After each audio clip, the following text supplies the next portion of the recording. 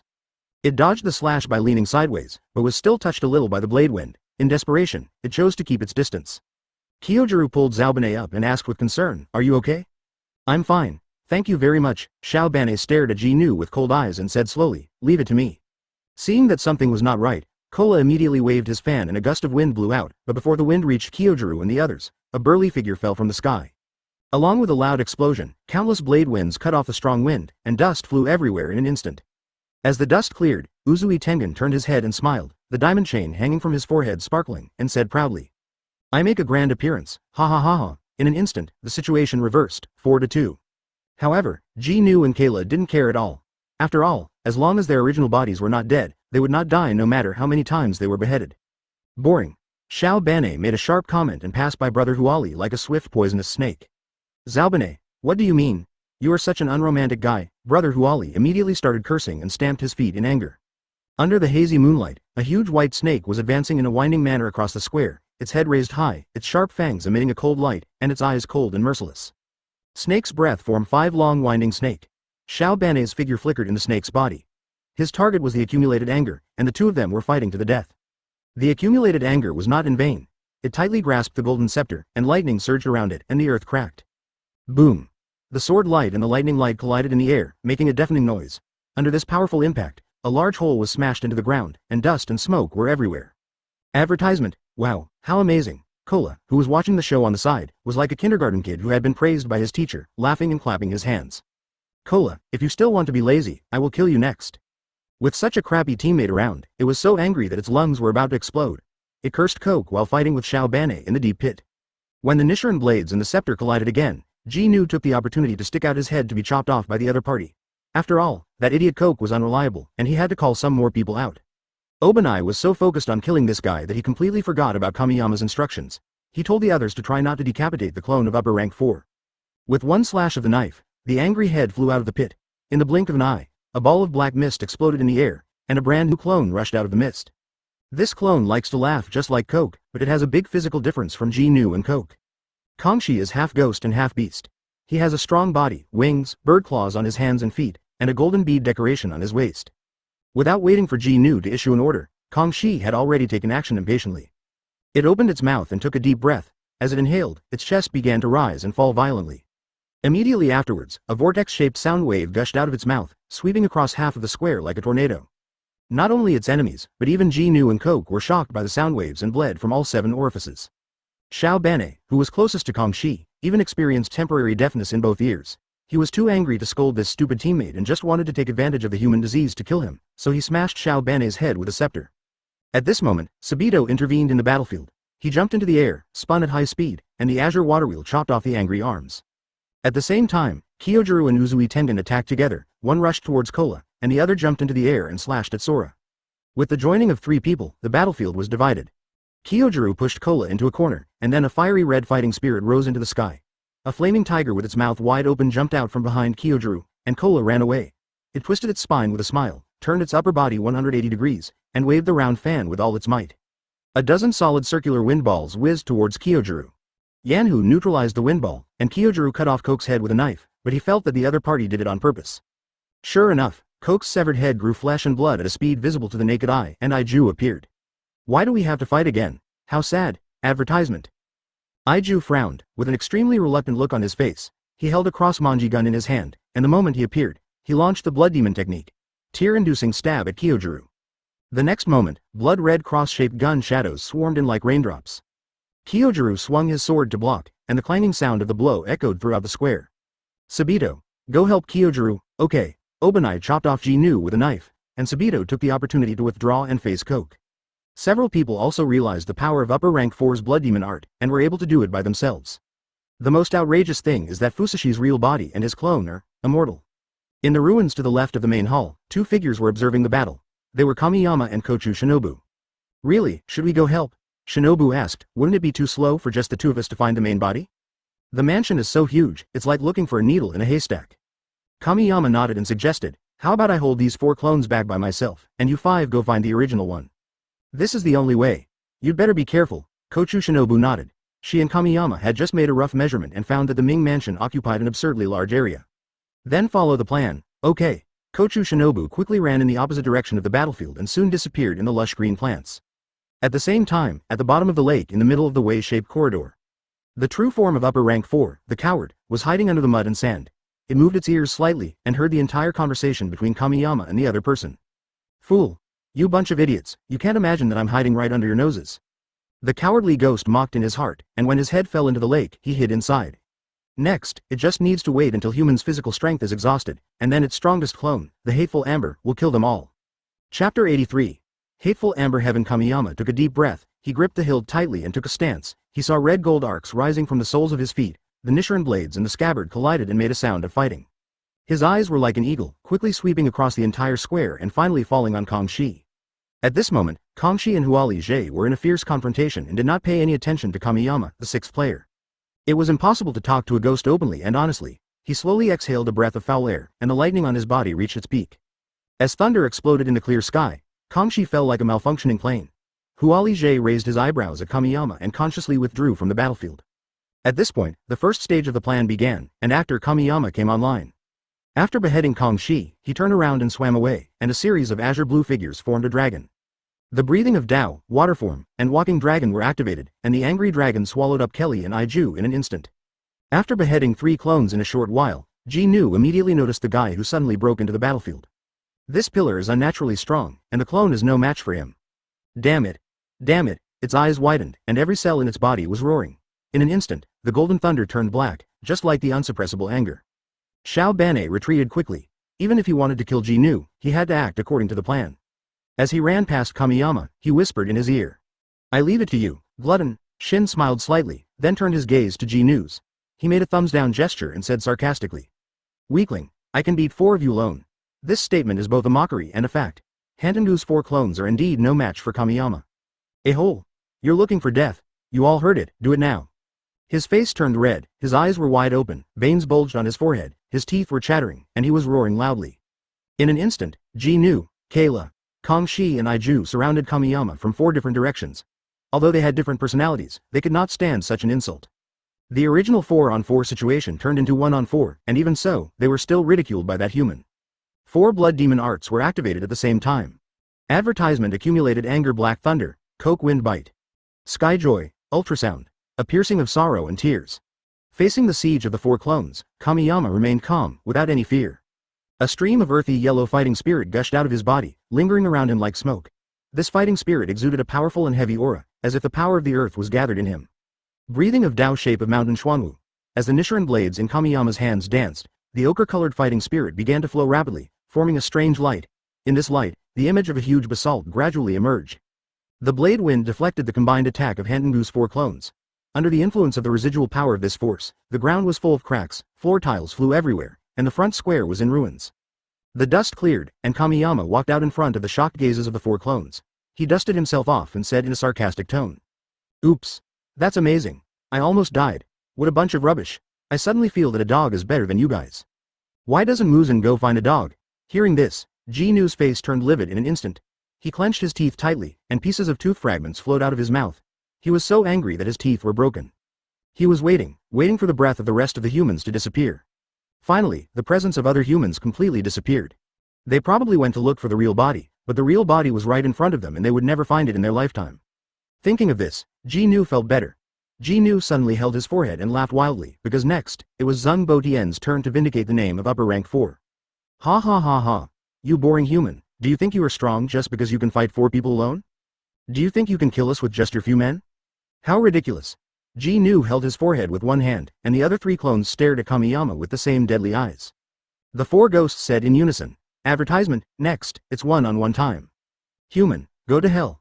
The moment the sound ended, the 3 clones except Ji Nu turned into thick black fog, and they drilled into Ji Nu's body at a speed invisible to the naked eye. A black mist cocoon enveloped it, and then a cold and violent young man's voice sounded. Sinful human beings, are you ready to be judged? Just as he finished speaking, a hand holding an S-shaped drumstick pierced through the mist cocoon.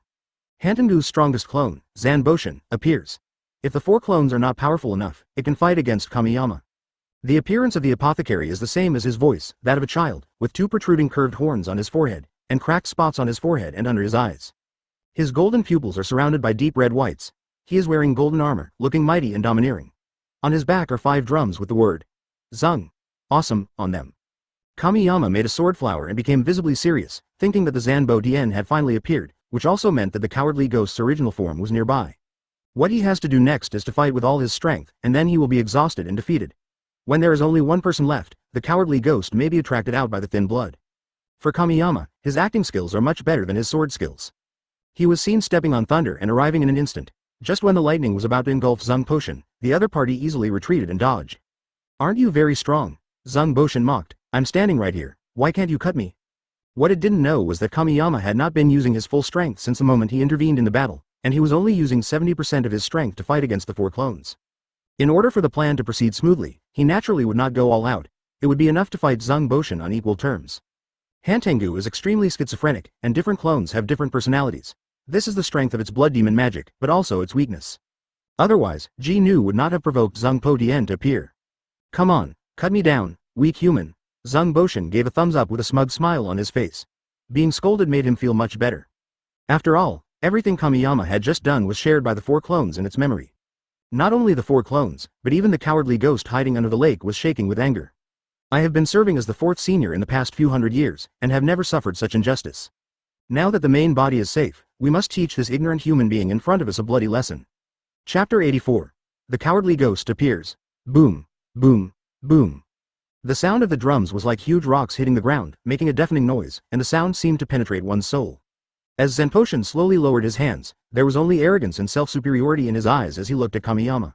Blood Demon Art. The infernal karma tree is activated. In an instant, black fog gushed out from the drum behind Zanbakudan like a surging wave, instantly covering the entire front square. As the black fog gradually dissipated, a shocking scene unfolded before our eyes. 8 huge skink heads poked out from the black fog. They were ferocious and majestic, and each one exuded a suffocating breath. Zhang Boshan hooked his finger at Kamiyama, opened his lips and said jokingly, "Die, rubbish."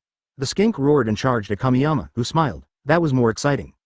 Then, an aura that was no weaker than that of the hateful amber sky burst out, and the silver fighting spirit as bright as the stars made the evil ghost excited.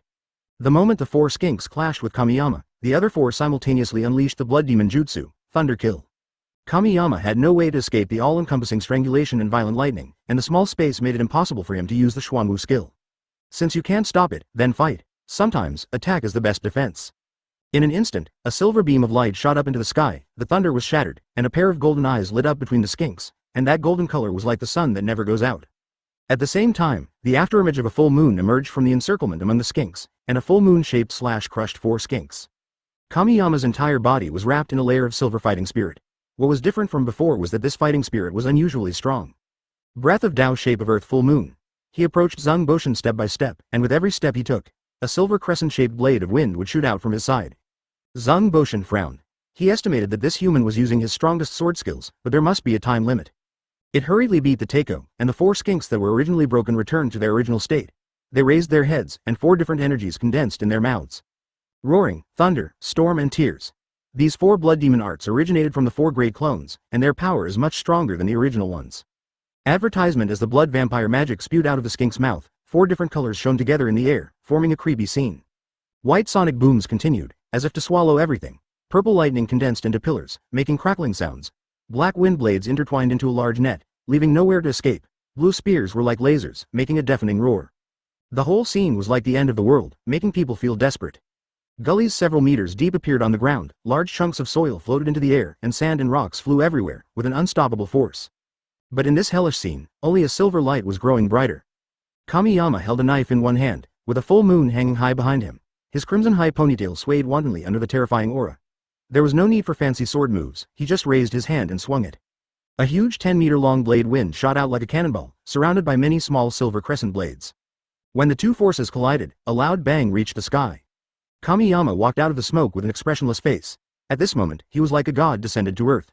This is the power of the earth form, which comprehensively amplifies all functions of the body. It is somewhat similar to the blessing of stripes, but this is the application of fighting spirit. Hateful, hateful. The Apodan was beating the drum behind him frantically, and he threw skinks and blood demon arts at Kamiyama one after another, but no matter how he attacked, he would eventually be defeated by the full moon. When Kamiyama was 10 meters away from Zhang Boshan, the full moon behind him began to flicker. He keenly noticed this and the corners of his mouth raised. This human has reached his limit. If he had a little more time, he might have been able to break through the defense of the vampire magic. Unexpectedly, at the moment when Zhang Boshan was distracted, a ghostly figure flashed over, raised his sword and cut off the head successfully. Its head that flew away turned into black mist in the blink of an eye, and then a new head with a shocked expression grew back. When did you? Before it could finish its words, another slash of the sword came down, and Kamiyama beheaded Zenposhin once again. But the upper rank's recovery ability is simply abnormal. In just 1 minute, Kamiyama successfully beheaded 10 times. Whenever the apothecary wanted to play the drum, Kamiyama would always be the first to cut off its hands. In this way, the battle turned into a war of attrition that tested physical strength. 10 minutes later, the Zangboshan had been beheaded dozens of times and was on the verge of collapse. Advertisement, and it was not it that collapsed, but the real body hiding at the bottom of the lake. Don't humiliate ghosts like this, it's really too much. So the cowardly ghost, who was extremely angry, got angry for a moment, but still did not dare to show up. Just when Kamiyama cut off Zhang Boshan's neck for the 35th time, the bright moon behind him disappeared, and the terrifying pressure was gone. Shang Xi, who had been patient to the extreme, didn't even wait for his head to grow back before he punched Kamiyama away. After he plowed the field for more than 20 meters, he crashed through the wall of the hall and was embedded in a load-bearing pillar in the circular corridor. Ah! As soon as Hantengu's head grew halfway, it let out a heart-wrenching roar. It had completely lost its mind. No matter how timid or cautious Hantengu was, it was impossible for it to hide from a human who was exhausted and had humiliated it countless times. In this way, Kamiyama's plan was 90% completed. First humiliate and then play dead, waiting for the final blow.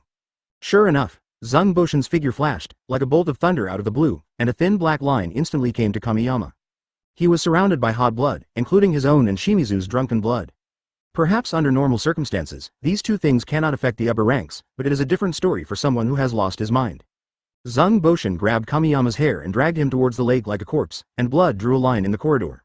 He completely ignored the pain in his body because this was the last part of the plan, relying on his seriously injured self to lure out the coward.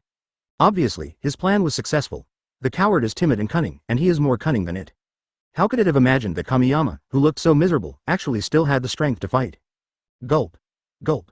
Bubbles kept rising from the bottom of the lake, and in the moonlight, you could clearly see a mouse-sized creature approaching the water. Kamiyama dared not move, not even to lift his eyelids. After all, if there was even the slightest flaw, the coward would probably run away at the speed of light. Gradually, a little head popped out of the lake. The cowardly ghost appears. Chapter 85. Beheading. Upper string 4. Zhang Boshan tapped the drum behind him lightly, and a slender skink floated towards the coward like a dog. It dived into the water and carried the coward to the shore. The coward sat on top of the skink with his legs crossed, looking down at Kamiyama, who was as dead as a dog. The Zanakuden stood between the man and the ghost, and whenever Kamiyama took action, it could stop him in time. Tear. Tear his arms off. The coward pointed at Kamiyama tremblingly. What just happened in the square was still fresh in his mind. He had to torture the pillar to death to relieve his hatred. Yes. Zhang Boshan nodded obediently, without any trace of the arrogance and bloodthirsty aura from before, and was as gentle as a pool of spring water. Hantengu's several clones are led by the cowardly ghost, so they naturally love the original body endlessly. It grabbed Kamiyama's arm, and before he could make a move, 5 extremely angry figures appeared under the moon. A-hole, you're F************* G dead this time. How dare you do this to my real little brother, Rangoku? Take my gorgeous blow and blow you to death, you be ********** D. Water breathing form 11 Taki. Really, get out of the way. The 5 voices said in unison, wishing they could hack Hantengu to death immediately. They didn't want to put themselves in danger, but if they didn't do that, they wouldn't be able to find the real body. So when the Hantengu group relaxes, that's when several people start taking action. Kamiyama raised his head, and a silver light instantly ignited on his arm. At the same time, he cut off the palm of Zhang Boshan, and he quickly stepped aside. This move was taught to him by Shimi, attaching the sword skills to the body, which would be very useful at critical moments. Who would have thought that he would use it so soon? Hantengu then realized that it had been tricked by that damn human, but it was useless to say anything now as it was surrounded and had no way to retreat. In desperation, it had to use its life-saving trick. There was a rumbling thunder and the drums behind Zhang Boshan exploded one after another. In an instant, dozens of skinks shot out from its body like lightning, each emitting a terrifying aura. These skinks rushed towards Kochou Shinobu and his companions like crazy, and at this moment, Zhang Boshan also drained all his physical strength and transformed it into an instant powerful explosive force. Its originally strong body quickly shriveled up and became just like a bamboo pole.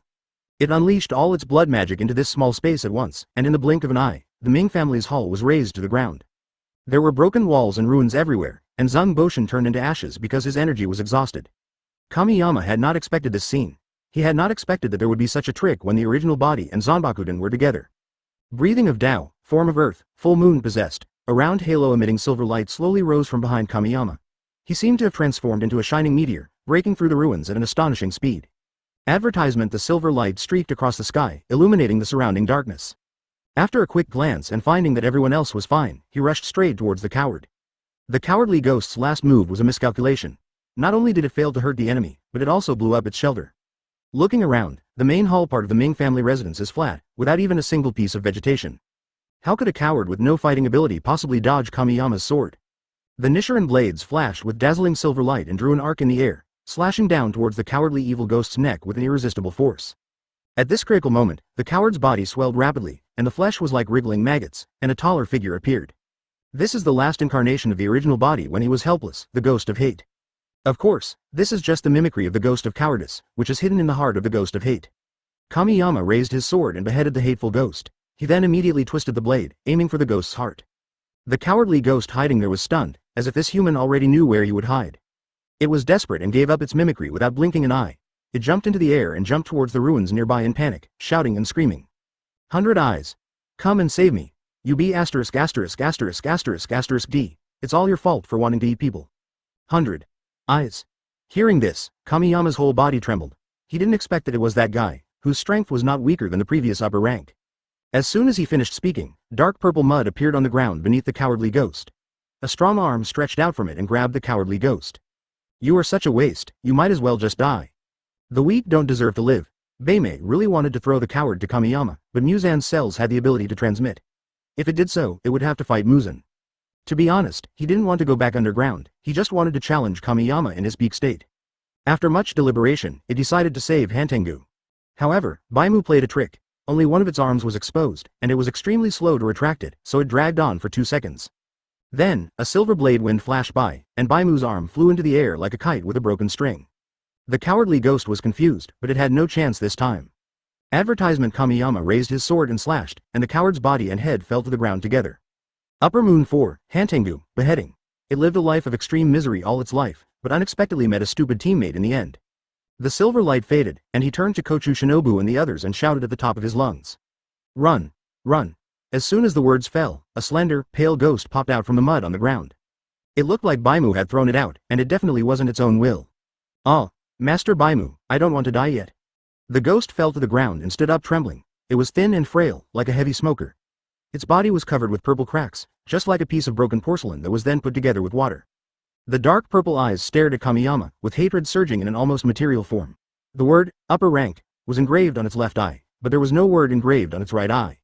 If Sanea was there, he would have sworn at him and chopped him down, because that was exactly his beastly father, Shinazugawa Kyogo. By the way, its current name is Langkong, and it is a talented candidate for the upper moon. It's you. Long time no see, you're doing well, I really regret not killing you last time. Kamiyama held the knife in one hand, and Kochou Shinobu and others gathered towards him. They would never abandon him and run away.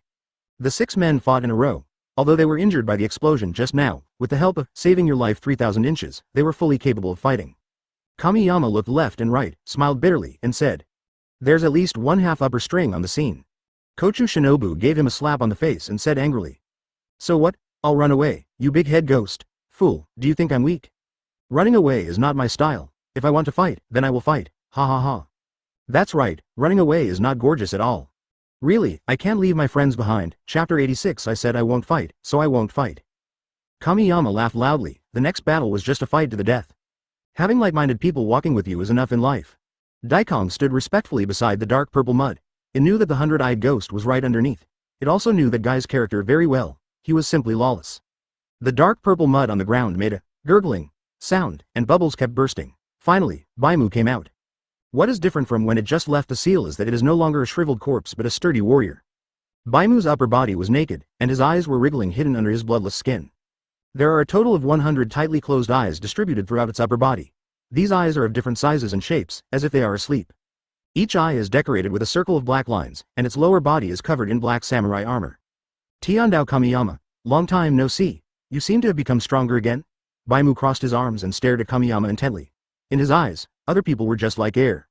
You're Muzan's lackey again, huh? Kamiyama mocked mercilessly, but his heart was beating faster, and he was unsure about facing Beimei in his prime. Beimei didn't take Kamiyama's ridicule seriously at all. In fact, it didn't want to take action now. After all, the opponent's condition was not its ideal type. To be honest, it would be pointless to take action now. At least it had no desire to kill Kamiyama. No need to waste time, just kill it, Xiao Banei said in a cold tone. How can we 6 pillars be afraid of it? Unexpectedly, as soon as he finished speaking, the eyes under Baimu's skin came alive, the flesh and blood squirmed, and half of the eyes suddenly opened. In an instant, a strange dark red fighting spirit spread out, surging like a tide.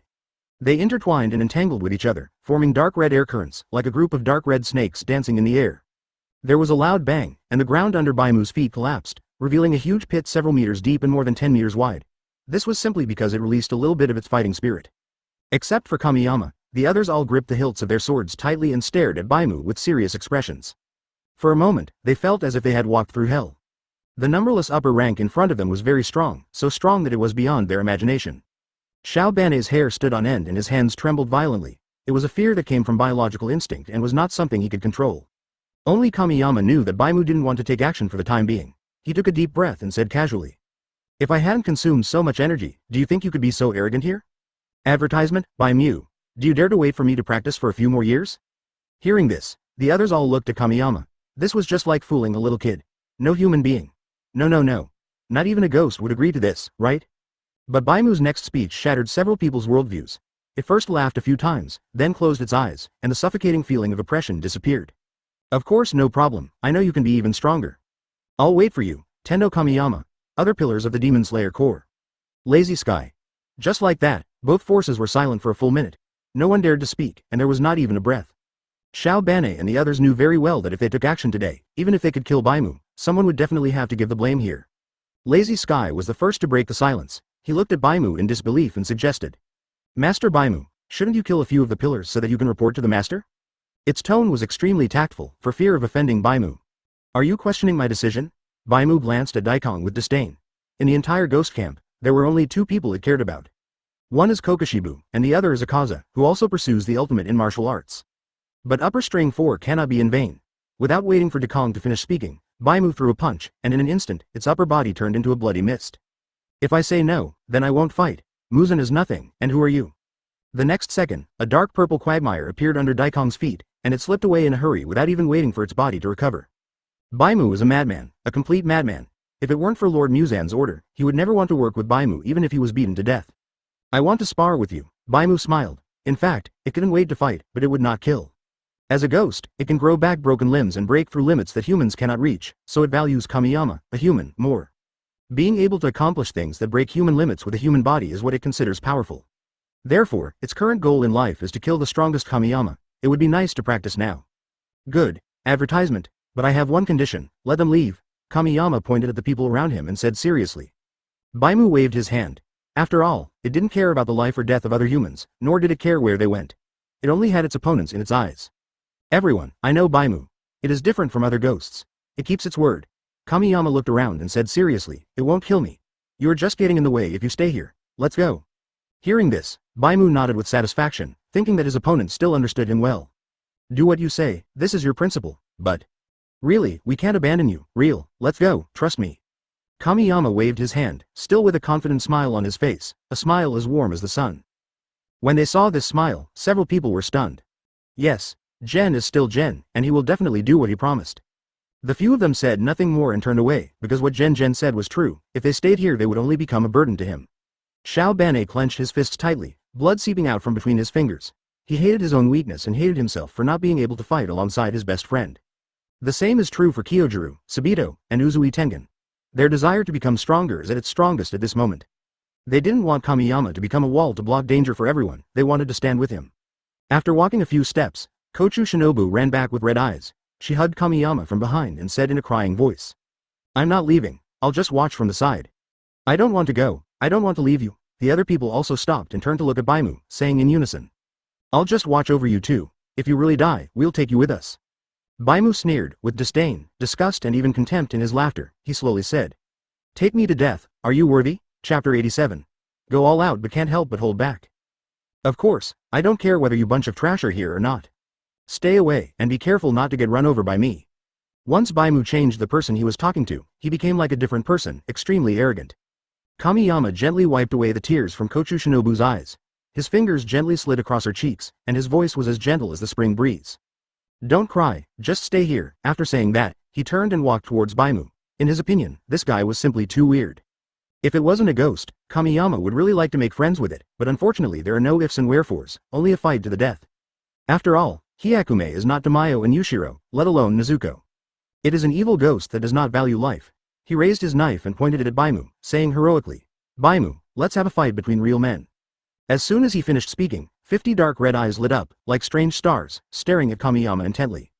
Baimu raised the corner of his mouth, and changed into a completely different person, saying, "A battle between real men, I like this kind of talk." In an instant, a layer of red gold lightning surged out from under Kamiyama's feet. This time, he had to go all out. In the vast night, a long red gold line passed through the charred ruins and rushed towards the back of the Ming mansion. A dark red bloodline followed closely behind. The two lines moved forward in parallel and then stopped together. Behind the main hall is Ming's back garden. At this moment, Kamiyama and Baimu were standing at the two ends of a shallow artificial pond. A man and a ghost stared at each other, and their fighting spirit was evenly matched. Baimu took a stance and took a step slowly. It seemed slow, but it was actually very fast. In the blink of an eye, all the water in the pond flew into the air, as if held up by an invisible force. At the same time, an unprecedented silver fighting spirit burst out from Kamiyama's body, and the originally broken silver wheel suddenly came to life, shining brightly, and exuding a heart-pounding aura. This time, he went all out.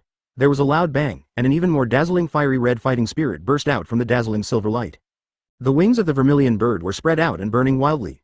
Wherever it passed, the falling water droplets evaporated instantly. He was like a moving sun. Advertisement. Seeing this, Baimu laughed, and in the blink of an eye turned into a dark red stream of light.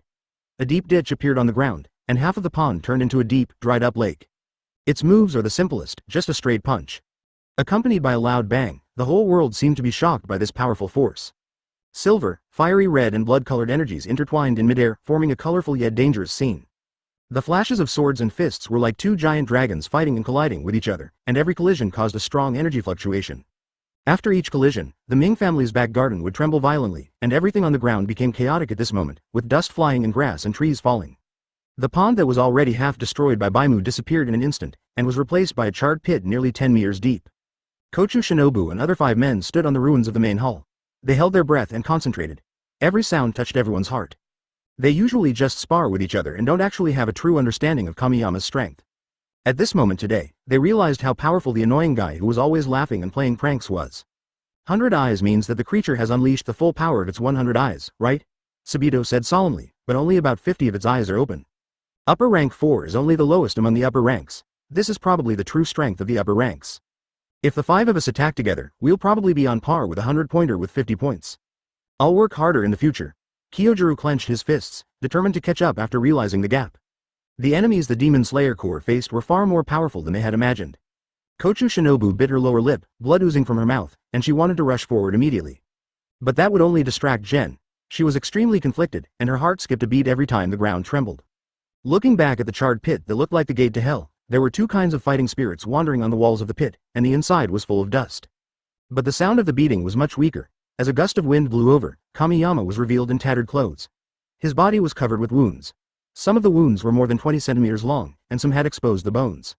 This was the most serious injury he had suffered since he slayed the demon. On the other hand, Baimu had 52 eyes and lost both arms. During the battle, it was estimated that Kamiyama had cut off its arms at least twice. However, this level of injury is no big deal for it, and it will recover in the blink of an eye. It stared at Kamiyama with burning eyes, unable to suppress the joy in its heart any longer. It found it hard to imagine how powerful this guy would be in a few years. Advertisement, refreshing. I look forward to the day when you can take over my 100 eyes. Tiandao Kamiyama, see you later. Baimu performed the warrior salute to Kamiyama, and said that if he said he would not kill, then he would not kill. As soon as it finished speaking, it jumped out of the deep pit, glanced coldly at the 5 people watching the battle, and disappeared into the darkness. Realizing that Baimu's breath had disappeared, Kamiyama fell down, but fortunately he used his knife to support himself on the ground in time and did not fall. Damn it, you pervert, you're so strong, he cursed with a smile, and then the corners of his mouth curled up. You should know that Kamiyama's full effort is his full effort without using the strongest form of Dao breathing, without using the red blade, without opening the stripes, and without reaching the state of transparency. Baimu did not kill him. He did not have the pressure of death, so it was difficult for him to force out the markings, let alone the state of transparency. Precisely because there was no threat of death, Kamiyama habitually kept something in reserve. However, Baimu is also releasing the sea, and it seems more like it is testing how much Kamiyama has grown. In the battle at Ming's mansion, the Demon Slayer Corps was ultimately victorious. Who was that? Because of the interference of the martial arts fanatic Hyakume, who didn't care about the survival of either humans or demons. Real. Kochou Shinobu slid down the dark pit wall. The complex terrain caused her to fall. Kamiyama wanted to help her, but the wounds on his body prevented him from moving at all. Not to mention the excessive blood loss. If he didn't have a physique comparable to that of a ghost, he would have been sent away by Baimu long ago. Go find a rope quickly and pull Jen up, Xiao Bane shouted, and the other men ran away in panic. Really, woo, real. Kochou Shinobu stumbled towards Kamiyama, tears streaming down his eyes and soaking his hair. Suddenly, there was a crisp sound, and Kamiyama's Nichiren blades could no longer withstand the high pressure from him and Beime, and broke. Kamiyama collapsed immediately with his limbs weakened. Chapter 88. Exciting news. Kamiyama's vision became blurry. He felt that everything around him was moving so slowly. Wherever his eyes went, there was only Shinobu's figure. He wanted to reach out and grab Shinobu, but he was too tired. He suddenly felt very lucky. At least Beime kept his promise, at least Shinobu and everyone were still alive. That was enough. Thinking of this, Kamiyama's mouth curled up, and he murmured, "Ninja." The rest of the words got stuck in his throat, but he didn't fall to the ground in the dark mud. Kochou Shinobu knelt on the ground and held him in his arms.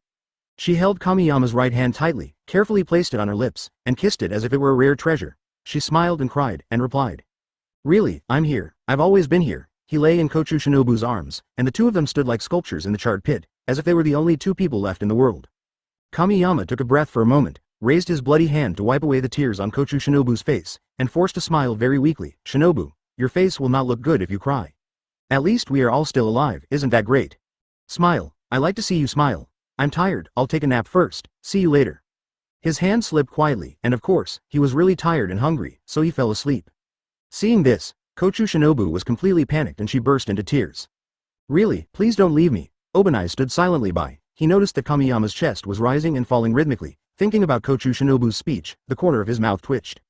Hey, the person is not dead yet, otherwise such a big tomb would be worth it." He patted Kochou Shinobu's shoulder, his tone light, and his sharp tongue attribute returned. "Xiao Bane, isn't it unlucky to say that?" The big brother at the side felt embarrassed and started to complain. "This guy is tougher than a cockroach. He can't die even if I die." Xiao Bane pointed at Kamiyama and rolled his eyes. "Shinobu, I say, aren't you a doctor? Why don't we deal with Shin first?" Kyojuru reminded. Shinobu instantly calmed down and turned to the two of them and said, "Get Shin out first." After a while, several people left the ruined Ming mansion. Several people rushed back to the temporary gathering point as quickly as possible. The moment they saw Kamiyama, Mr. Ming Fusheng was stunned, and then hurriedly took Xiao Bane to the pharmacy in the town. "Wait for me to knock on the door. People are still sleeping at this hour." Ming Fusheng kept knocking on the door.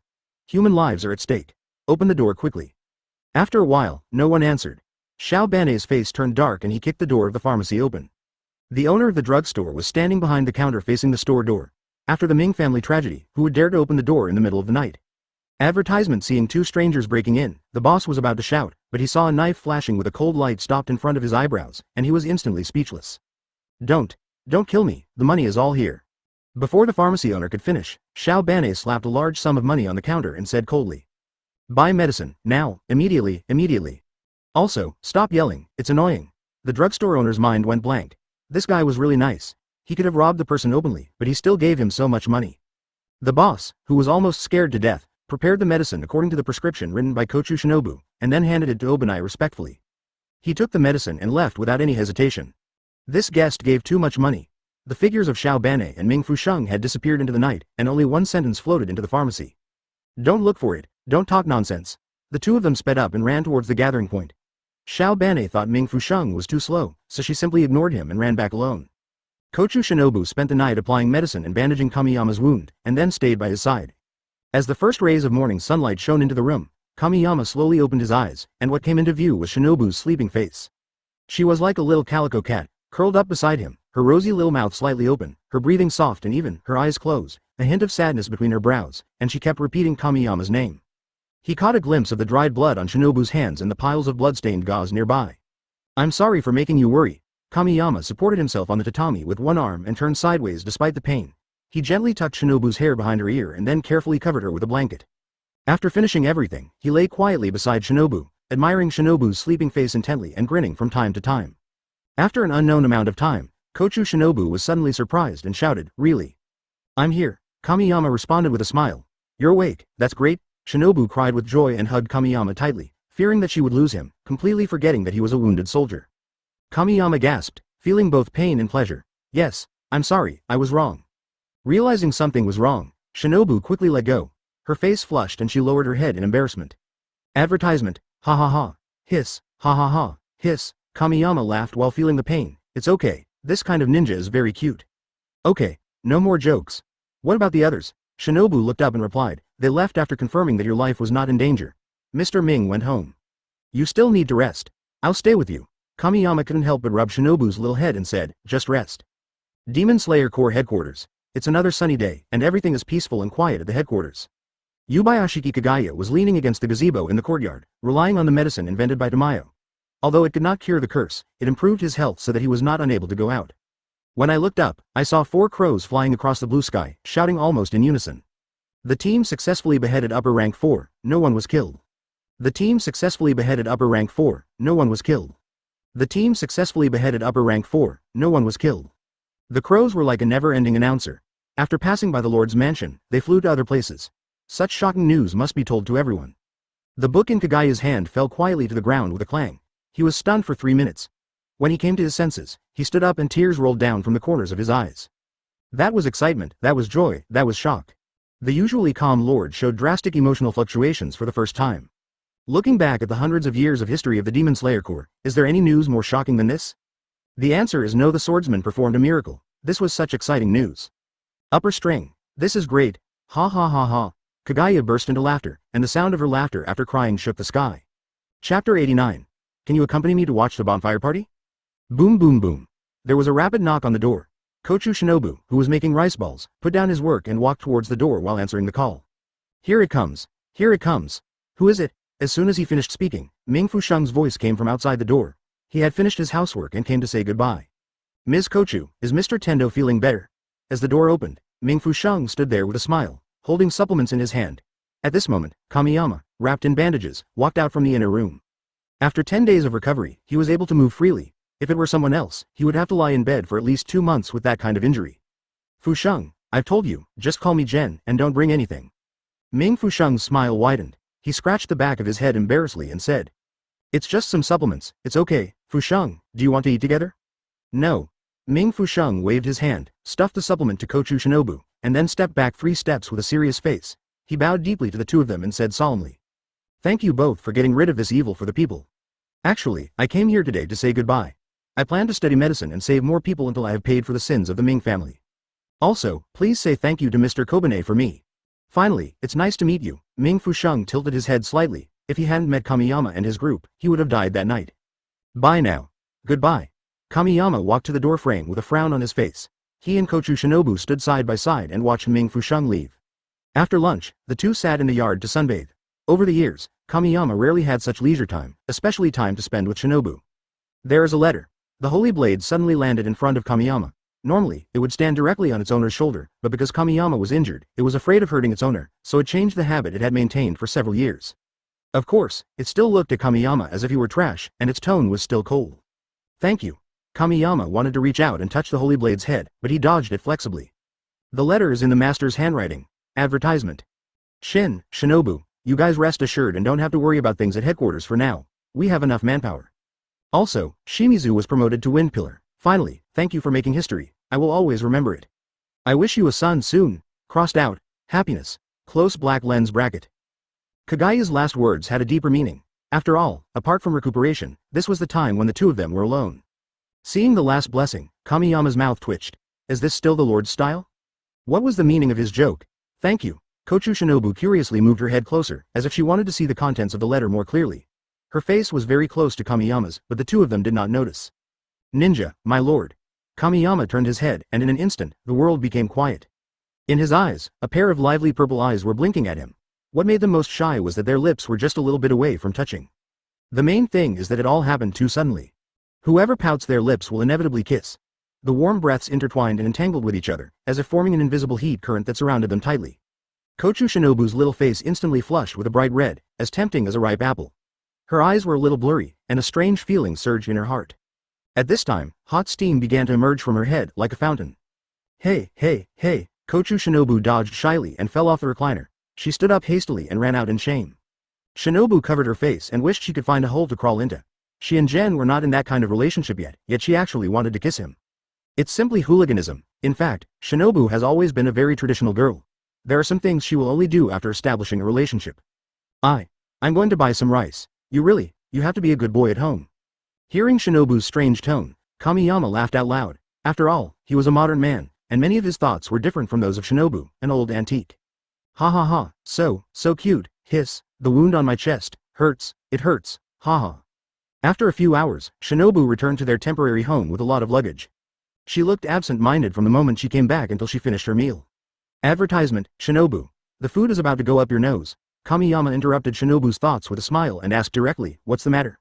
Tell me about it. In fact, when she went shopping, she heard that the town was going to hold a bonfire party to ward off disasters and pray for blessings, so she bought 2 casual clothes on impulse. When she was almost home, she remembered that she was still injured and it would be difficult for her to attend the bonfire party, so she decided not to go. But this is a rare opportunity to spend time with the two of them, and this kind of time basically does not exist on weekdays. After thinking it over, she was very conflicted, but finally decided not to go. No, no, no, it's okay. Kochou Shinobu shook his head like a chicken pecking at rice. Eat. After saying that, she took a big mouthful of rice. The two of them finished their dinner in silence. When Kochou Shinobu was clearing the tableware, Kamiyama suddenly asked, "Can you accompany me to the bonfire party?" Huh? Hearing this, Shinobu stretched out his voice, looking as if his thoughts were seen through. After a brief moment of joy, she shook her head and explained, "Forget it, there will be a bonfire party. You'd better just stay and recover from your injuries." Kamiyama smiled and shook his head. He had a strong insight and naturally saw Shinobu's casual clothes. As for the bonfire party, everyone who passed by the courtyard today was discussing this matter, so he understood what Ren was thinking. "I think it's okay, it's just a little pain, it's nothing to worry about." "No, I'm a doctor, you have to listen to me." Shinobu pouted, put her hands on her hips and looked at Jen. Even though she wanted to go, she couldn't. "Go ahead. I'm a patient and I want to relax." His eyes were full of enthusiasm and anticipation. No matter what, they both consider each other. After a while, Ren finally couldn't defeat Jen. She realized that the other party did it for her, and she couldn't help feeling warm in her heart. "Really, don't care about my feelings. You must not force yourself.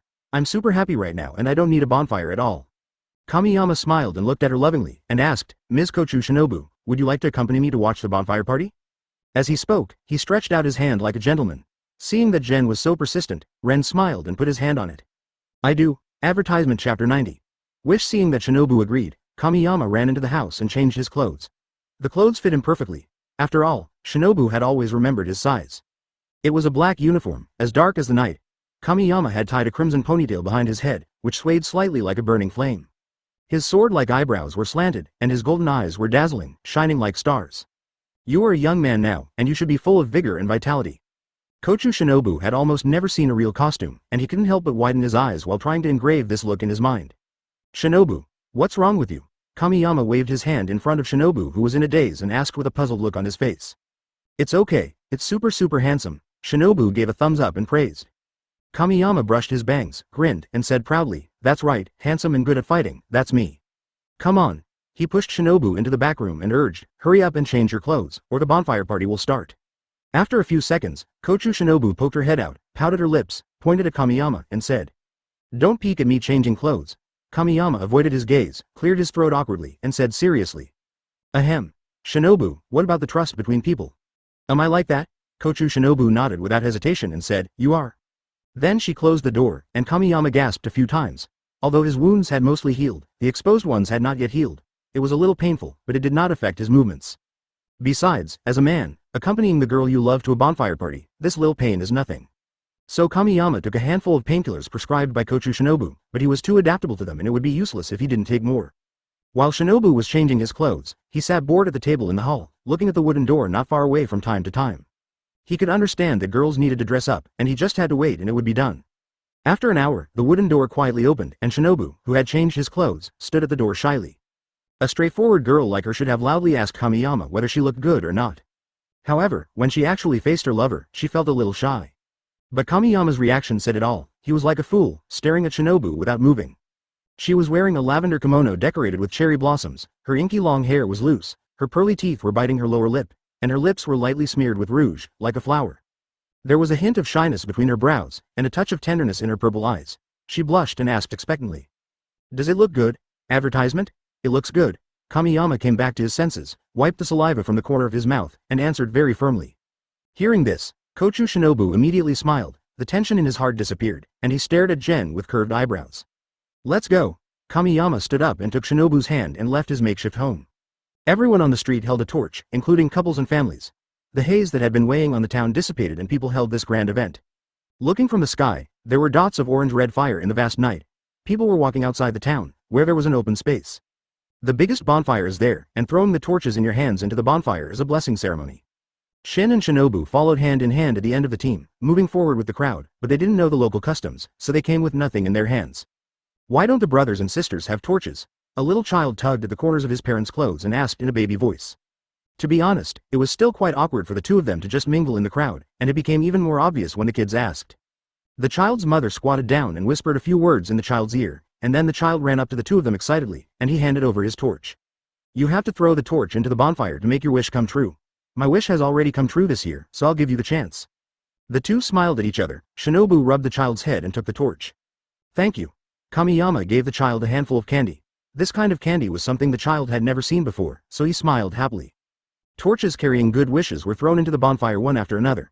The number of people in front of the two men became fewer, and finally it was their turn. The burning wood made crackling sounds, and the orange-red flames illuminated the faces of the two. Shinobu, make a wish. Kamiyama looked at Shinobu with a smile. He didn't believe this, but he liked the atmosphere in front of him.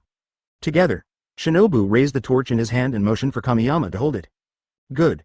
The two hands are one big and one small, one up and one down. 3, 2, 1. When the countdown ended, the two men let go at the same time, and the torches flew into the towering fire. Advertisement. The townspeople around were singing and dancing. Kochou Shinobu clasped her hands together, facing the bonfire with a pious look on her face. She raised the corners of her mouth and said in her heart, "Great bonfire god, my wish is to become the wife of Tendo Kamiyama." Kamiyama imitated Kochou Shinobu, but his eyes were not on the gods or the bonfire, but only on Shinobu. Making a wish is nice, but it's better to hold it in your hands. Kochou Shinobu slowly opened her eyes, and under the swaying light of the flowers, a smiling face came into view, and the pair of big golden eyes were looking at her with twinkling eyes. Huh? That's not pious at all. I was super pious, and after all, my wish came true. Kochou Shinobu felt a little nervous, but also a little expectant. What would the real wish be? Unexpectedly, Kamiyama immediately said, "My wish is to see you as soon as I open my eyes. It's super effective." Hearing this, Shinobu's eyebrows trembled and her long eyelashes moved.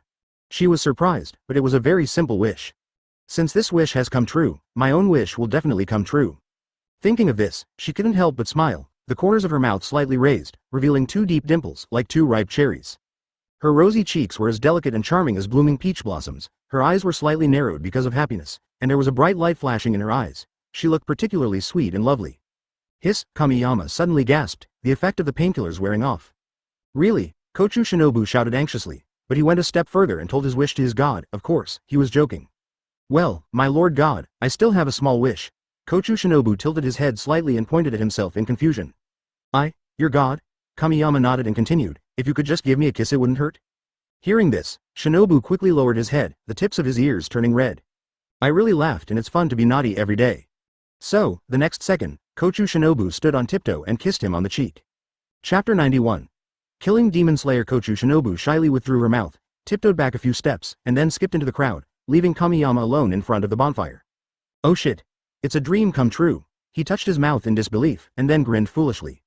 After the bonfire party, Kamiyama recovered better and better, and was basically fully recovered until 5 days later, when a member of the hidden team brought him a newly made Nichiren blades and a letter. Master Tiandao, can you sign an autograph for me? I heard that you killed an upper rank. That's really super awesome. The team member stared at Kamiyama intently and couldn't wait to take out a pen and a small notebook. Okay. Kamiyama took the pen and signed while asking, what's your name, sir? Me? He pointed at himself in disbelief, his hands trembling with excitement. His idol was asking him his name.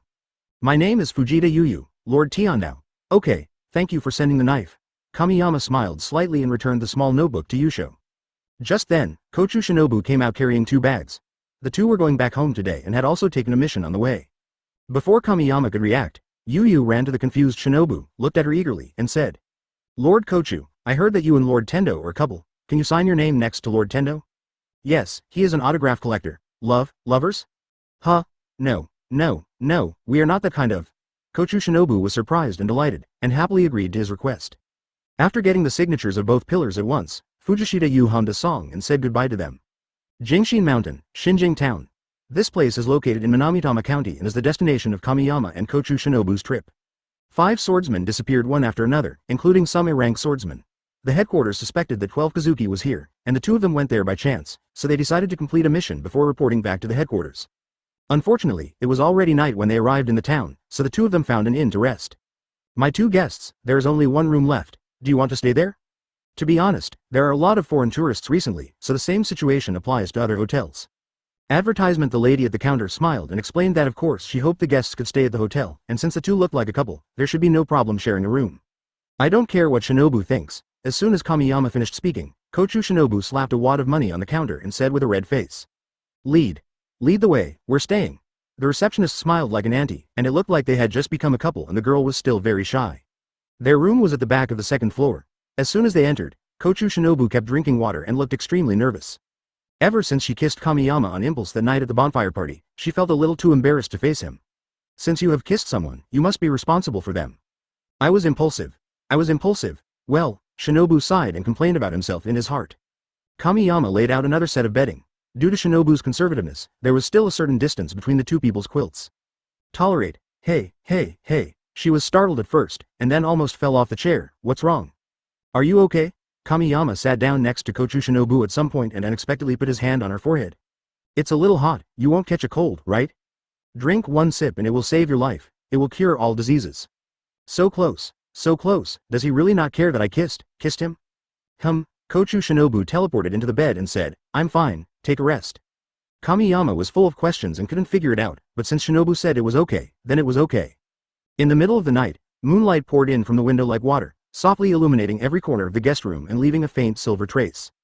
Kamiyama fell asleep peacefully holding the knife, while Kochou Shinobu tossed and turned holding the quilt, unable to fall asleep. She figured it out. He really liked her and she liked him too, but there was always that little thing missing between them. That's right, there is no confession, this is what is missing. After the bonfire party, Kochou Shinobu thought about it many times, but she was a girl. As she was thinking, she turned her head and glared at Kamiyama, pouted her lips, and complained quietly. Big fool, dead wood, advertisement, damn it, I'm so p********** off. The more she thought about it, the angrier she became. The thoughts in her mind were racing like a roller coaster.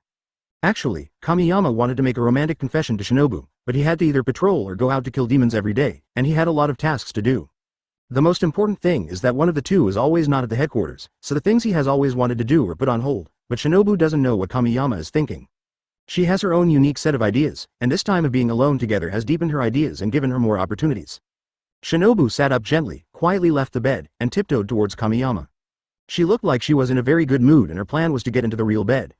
Anyway, we have kissed and slept with each other, so there is no innocence anymore. She is yours now. Reasonable, very reasonable. Kochou Shinobu stopped outside Kamiyama's bed, looking at the moonlight through the window in confusion, wondering if this was a bad idea. Little did he know that if Kamiyama knew that Shinobu's little head was filled with these things, he would definitely be very happy. Sleep, no sleep, sleep, no sleep. On one side is the angel ninja, on the other side is the demon ninja, Kochou Shinobu was thinking. Finally, the devil ninja won and the plan worked. She carefully lifted a corner of Kamiyama's quilt, feeling inexplicably excited. At this moment, Kochou Shinobu caught a glimpse of a figure at the window. She glanced sideways and made eye contact with the person. No, the ghost, lying outside the window. In the bright moonlight, Shinobu could see clearly that it was a ghost with black hair with orange tips and blue lines on his head.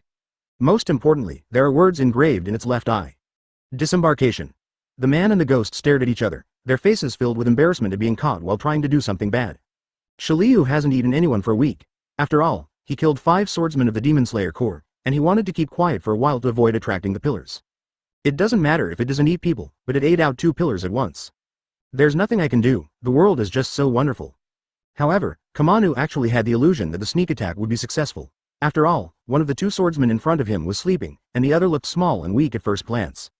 But Kochou Shinobu showed a terrifying smile, and she only wanted to kill Demon Slayer. Chapter 92. The tragic Kamanu. After this extremely brief silence, Kamanu's chest suddenly shone with dazzling light, and lava-like cracks quickly spread to his entire face, like a broken mask, hideous and terrifying. In the next moment, a stream of hot energy gushed out of its mouth, forming a huge fireball. With a loud bang, the window of the guest room was blown to pieces, and the fireball rushed straight towards Kochou Shinobu like a burning sun. Shinobu is good at using force to break through the enemy and poison to defeat the enemy, so her strength is not enough to block Kamanu's attack. In a hurry, she chose to use her body to protect the sleeping Kamiyama. Just as the fireball was about to engulf Shinobi, lightning condensed in an instant, and several slashes overlapped and annihilated the fireball. Kamiyama was seen holding a knife in one hand and protecting his ninja with the other hand, staring sleepily at Kamanu who was standing outside the charred window frame. It was stunned. The move it just used was its most powerful blood magic, but it didn't expect that it would be broken by the human who had just woken up with just a few casual slashes. Without even thinking too much, it turned around, jumped down from the 2nd floor, and ran away. If you can't win, you will definitely die. This is the secret to Kamanu's survival in recent years. Run away when he sees a pillar, and hide whenever he can. It's always better to be a little more modest. We must chase it and never let it live. Kochou Shinobu immediately drew his sword and jumped out from the 2nd floor, relying on the cushioning of his sword skills to land perfectly. Kamiyama. This ghost must have offended ninja, so pitiful. Thinking of Shinobu's usual angry look, Kamiyama observed a second of silence for Sha Lu, and then chased after him. Kamanu escaped from the town and ran all the way to Jingshin Mountain. It turned its head and took a look, and almost fainted with fright. Because Kochou Shinobu was holding 8 glass test tubes in his hands, he could smell the strong scent of wisteria flowers from a distance and immediately felt physically unwell. Damn, this woman is a drug addict. It would be extremely painful to die like that, and life would be worse than death. Kamanu frowned and took bigger steps. It was basically certain that the two guys were pillars. How to say it? It regretted going out tonight. Wouldn't it have been better to hide in the mountains? At this moment, a glass tube flew past its ear, and with a bang, a test tube filled with wisteria flower poison exploded next to it, and dozens of times the extracted flower poison splashed onto Kamanu's arm. Its arm began to smoke visibly, and the piercing pain went all the way to the top of its head, so it immediately cut off its arm, believing that a short pain was better than a long one. You saw everything, advertisement, go to hell? Go to hell. Go to hell. Kochou Shinobu threw all the wisteria poison in his hand at Kamanu. The following 6 at this moment. No, what did I see? My lady, I didn't see anything, I swear, Kamanu clarified at the speed of light. To be honest, it was not very afraid of the woman behind it, but it was afraid of the man behind the woman. If he can even chop his most powerful blood vampire magic into pieces in a dream, is he still a human being? Kamanu is scared just thinking about it. It is most afraid of death and it just wants to live. Cut. A series of glass test tubes shattering sounds were heard, and it was completely surrounded by venom. At the same time, a layer of light purple fighting spirit began to appear around Kochou Shinobu's body. This layer of fighting spirit was as light as a layer of gauze, swaying gently with the breeze. Under the moonlight, she looked like a fairy descended from the heavens. The breath of insects, the dance of centipedes, the belly of centipedes. Shinobu turned into a stream of light, and pale purple Kochu could be vaguely seen flapping its wings around him. She is not very strong, so she mainly studies speed and stabbing sword skills. In terms of speed alone, she is not weaker than any other pillar, and is even much stronger. Moreover, the wisteria poison she threw out was not thrown randomly. The purple solution on the ground formed a circle. As long as it came into contact with the ghost, the volume was enough to melt the ghost's feet instantly. Damn, this tigress. Kamanu cursed inwardly and quickly looked around, but did not find the man, so he gave it a try. The blood demon art. Lava armor was activated, and its skin turned into khaki at a speed visible to the naked eye. Red cracks spread out, just like a dry riverbed. *ch. You really think I'm afraid of you? It turned around and threw a punch. A heat wave came with the force of the punch. In its eyes, the punch hit Kochou Shinobu's head accurately. But by the time it reacted, Kochou Shinobu appeared on the side so swiftly that it only hit an afterimage. Without any hesitation, Kamanu twisted his neck 90 degrees, just facing the direction of Shinobu, and activated the blood demon jutsu.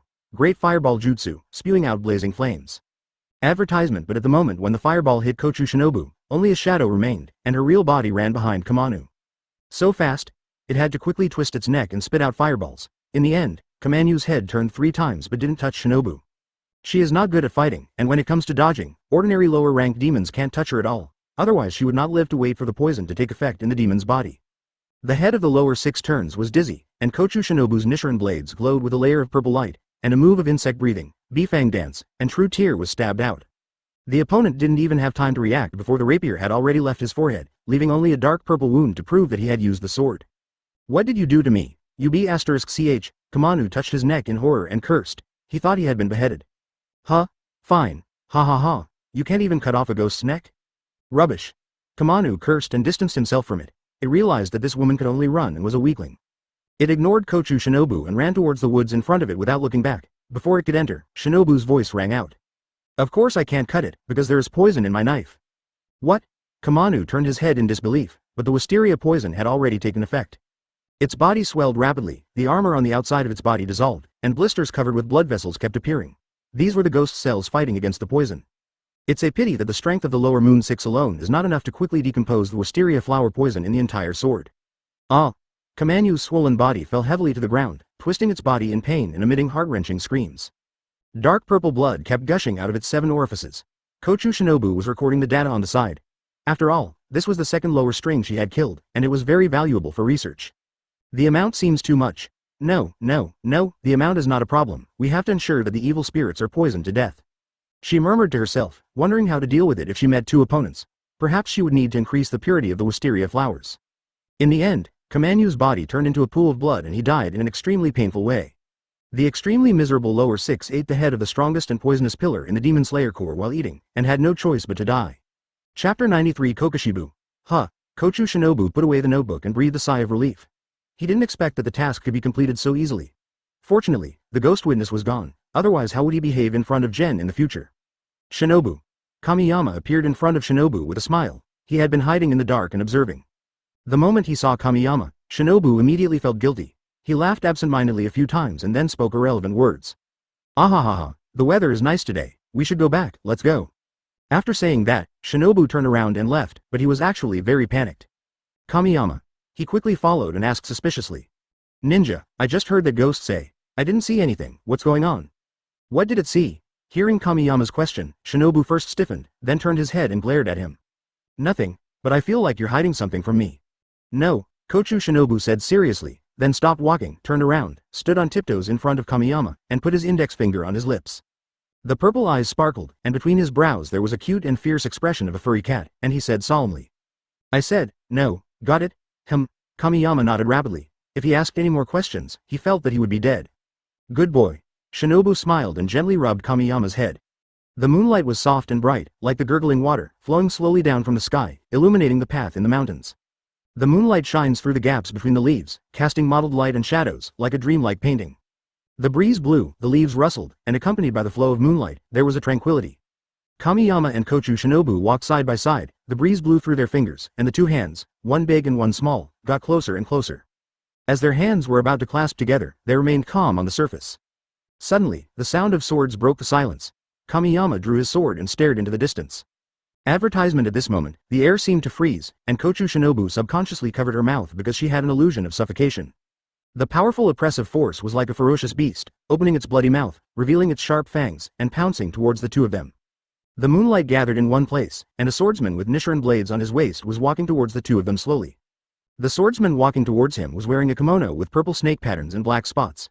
His long crimson hair in a high ponytail looked like dark flames, swaying in the wind. There are red flame-shaped markings on its left forehead and the right side of its neck, and 6 red eyes on both sides of its cheeks, with golden pupils. There are words engraved on the pair of eyes in the middle. The left eye is Shang-Xian, and the right eye is Yi. Kokoshibu, the upper moon. It was just a casual walk, but he met someone who brought back memories. Kokoshibu froze in place, staring at Kamiyama intently. Sun earrings, crimson ponytail. Yuichiro Sugikoku, my stupid Odudu. It roared in its heart and subconsciously swung a knife, breath of the moon type 1 dark moon palace of night. A blood-red horizontal slash came through the air, surrounded by a golden crescent blade wind. This slash carried unparalleled power. Wherever it passed, the air was instantly torn apart, making a deafening explosion. The surrounding vegetation could not withstand such a powerful impact and turned into flying powder, drifting in the air. Kochou Shinobu was stunned. The other party just swung the knife casually, but she was so scared that she dared not move. The oppressive power of the ghost in front of her was far stronger than that of Beimei. This is one of the upper strings. In an instant, thunder and lightning flashed, and a red-gold unicorn with arcs of electricity surrounding it blocked the moonlight and crushed the domineering blade wind in one bite. Kokoshibu came back to his senses and almost blurted out, coldly saying, You are not Sugikoku Yoriichi. Who are you? Good swordsmanship. As the strongest swordsman of the breathing technique besides the god of the world, Tsugumi Kunito, it could tell Kamiyama's extraordinary-ness at a glance. Kamiyama protected the ninja behind him, feeling extremely complicated. He was so unlucky tonight. How could he have met such a plague god? Oh my god, do you want to kill me? Kokoshibu is different from the actor named Beimei. He will not stop until he kills you. Kamiyama stared into the opponent's 6 terrifying eyes, thinking that he couldn't lose the momentum, and said, Advertisement, Demon Slayer Corps, Daoju, Tendo Kamiyama. Kokoshibu tilted his head in confusion, wondering when did such a swordsman appear in that weak place. It was very curious about Kamiyama's sword skills, because the thunder breathing, which was one of the 5 basic breathing methods, was much stronger. After all, it easily diffused its own attack.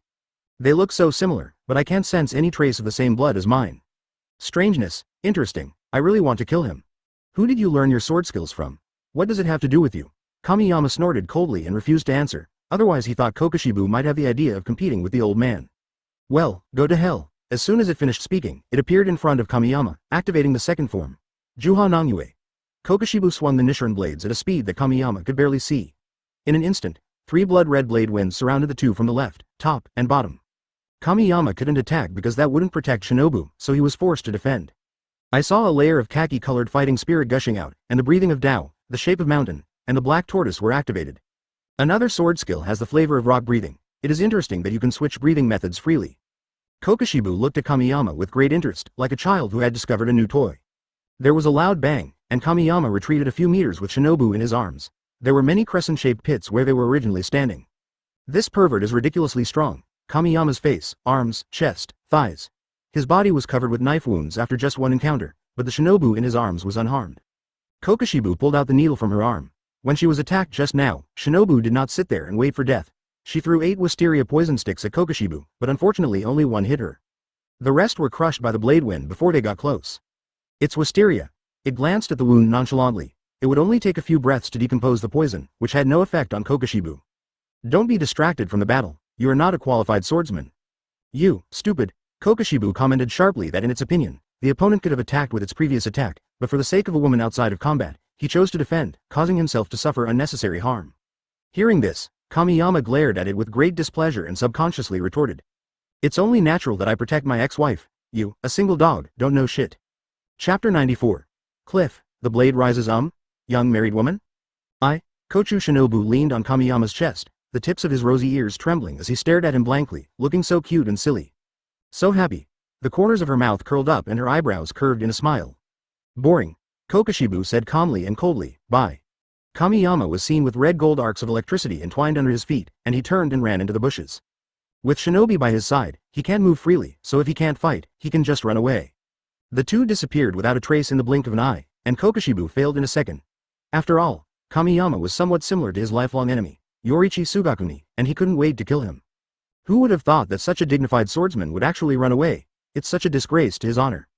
Kokushibu swung his sword, and a large number of trees within 100 meters in front of him fell down instantly. Looking down from the sky, the forest looked like a pancake with a corner missing.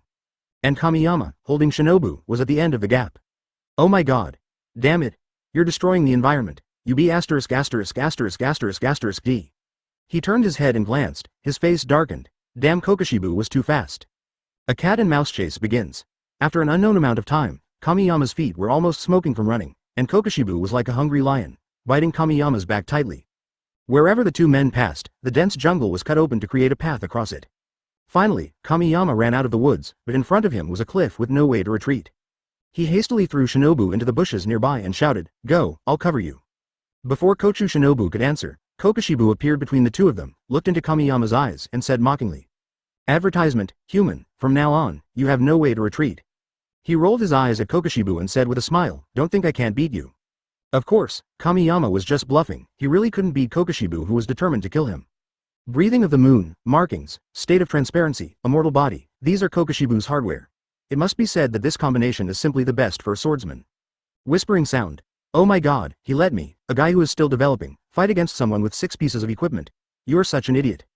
Kamiyama cursed in his heart and immediately activated the breathing of Dao Earth form full moon. In an instant, his blood boiled and silver fighting spirit burst out from his body. A silver moon slowly rose from behind him, and the instant glory was like a star descending to the world. Kokushibu's face showed wanton ecstasy. In its eyes, Kamiyama was just a pile of flesh and blood. It could clearly see Kamiyama's blood flow and breathing pattern. His alveoli are much larger than those of ordinary people, and his blood flows in a manner similar to that in the spotted state. This human's physique is different from that of ordinary people. Could it be that he is that guy's reincarnation? The moment this thought came to mind, Kokushibu rejected it because his physique was far inferior to Sugikuni Yoriichi's natural markings and transparency. But it's surprising enough. After hundreds of years, there is still such a swordsman in this era. Kokushibu suddenly felt a little sorry for his talent. However, he will not hold back because he values talent, he will just give it his all. After the silver light appeared, the Nichiren blades in Kamiyama's hand turned red at a speed visible to the naked eye, and a bright red spread from the handle to the tip of the blade. A burning smell suddenly came from his hand, and he used his powerful grip to open the red sword, one of the 3 pieces of the set. The red sword rises, a blazing blade that burns all evil spirits. The damage it causes to ghosts is no different from the sun. The regeneration ability of ghosts hit by the red sword will drop rapidly, even though he did not activate the red sword when fighting against Baimu. Oh! Kokushibu recognized at a glance that this human knew a lot, and he sneered nonchalantly, "The red sword is useless, you can't cut me. Whether or not the chop can be made is not up to you." Kamiyama took a step forward and approached Kokushibu in just a few breaths. The deep blue afterimages condensed into a dragon, and the huge head bit down towards Kokushibu. The breathing of Dao, the shape of water, and the walking dragon. Advertisement in the state of clarity, Kokushibu can see the enemy's blood circulation and breathing rhythm. In other words, as long as it uses breathing techniques, it can predict the opponent's attack. Sure enough, it dodged easily by turning sideways and casually used the 8th form, Moon Dragon Tail. There was a flash of dazzling red light, followed by a sharp and piercing dragon roar. Then, a huge blood-red dragon tail swung out from the blade, and countless small crescent blade winds followed closely behind, sweeping towards Kamiyama like dense raindrops. The bright and dazzling red light enveloped the entire cliff, dyeing the originally black sky blood red. At this critical moment, blazing wings spread out on both wings of the Kamiyama Nichiren blades, and Suzaku met the blood-red dragon tail.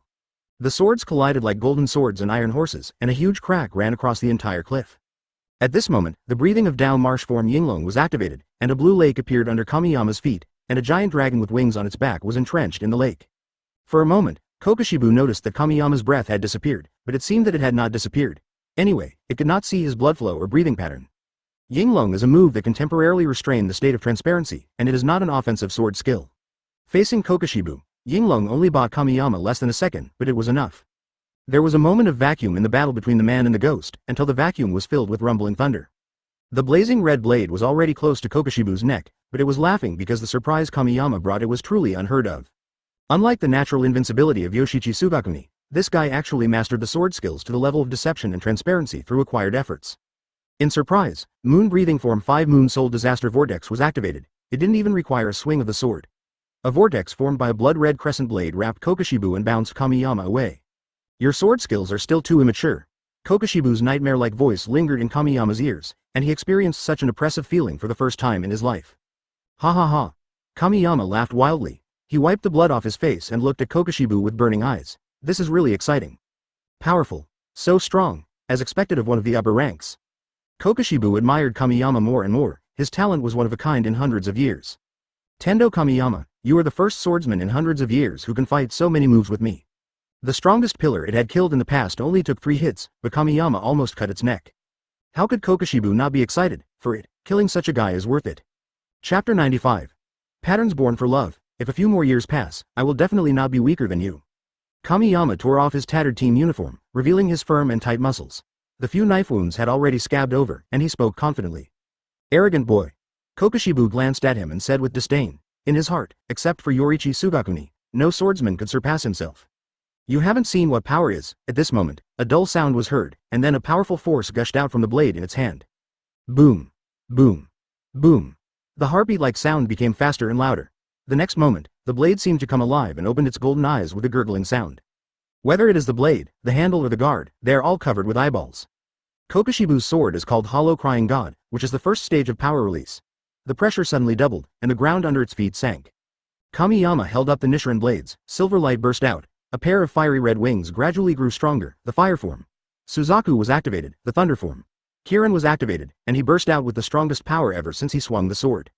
In an instant, a brilliant silver light streaked across the dark night sky, like a meteor with wings falling rapidly. Kokushibu, who had released his weapon, did not even bother to use his transparent realm. It wants to let Kamiyama see what power and strength are. Moon Breathing Pickup Form Face Piercing /Luo U activates. 2 circles of huge serrated blades whistled out along with thousands of crescent blade winds, and the 2 circles of huge serrated blades were like the mouth of a ferocious beast, trying to swallow Kamiyama. Where the blades intersected, there was a harsh friction sound. The entire cliff was shaken by this powerful force and began to tremble violently. The blood and silver fighting spirit divided this world. Boom. The next second, a rock broke away, and their confrontation abruptly cut through the cliff. An irregular rock about 10 meters square fell off the cliff and landed in the water with a splash. There was a lake under the cliff. As the mountain breeze blew away the flying dust, Kamiyama and Kokushibu stood facing each other, with only 5 meters between the man and the ghost. Kamiyama's upper body was covered with knife wounds, including a long and narrow wound that extended from his left shoulder to under his right lung, but fortunately no bones were injured. He was breathing heavily, and although his face showed pain, the corners of his mouth were raised high. After all, Kokushibu's pale face was black. Advertisement The ghost itself was not hurt at all, but what was interesting was that only half of the hollow god was left, and the other half was stuck under Kokushibu's feet.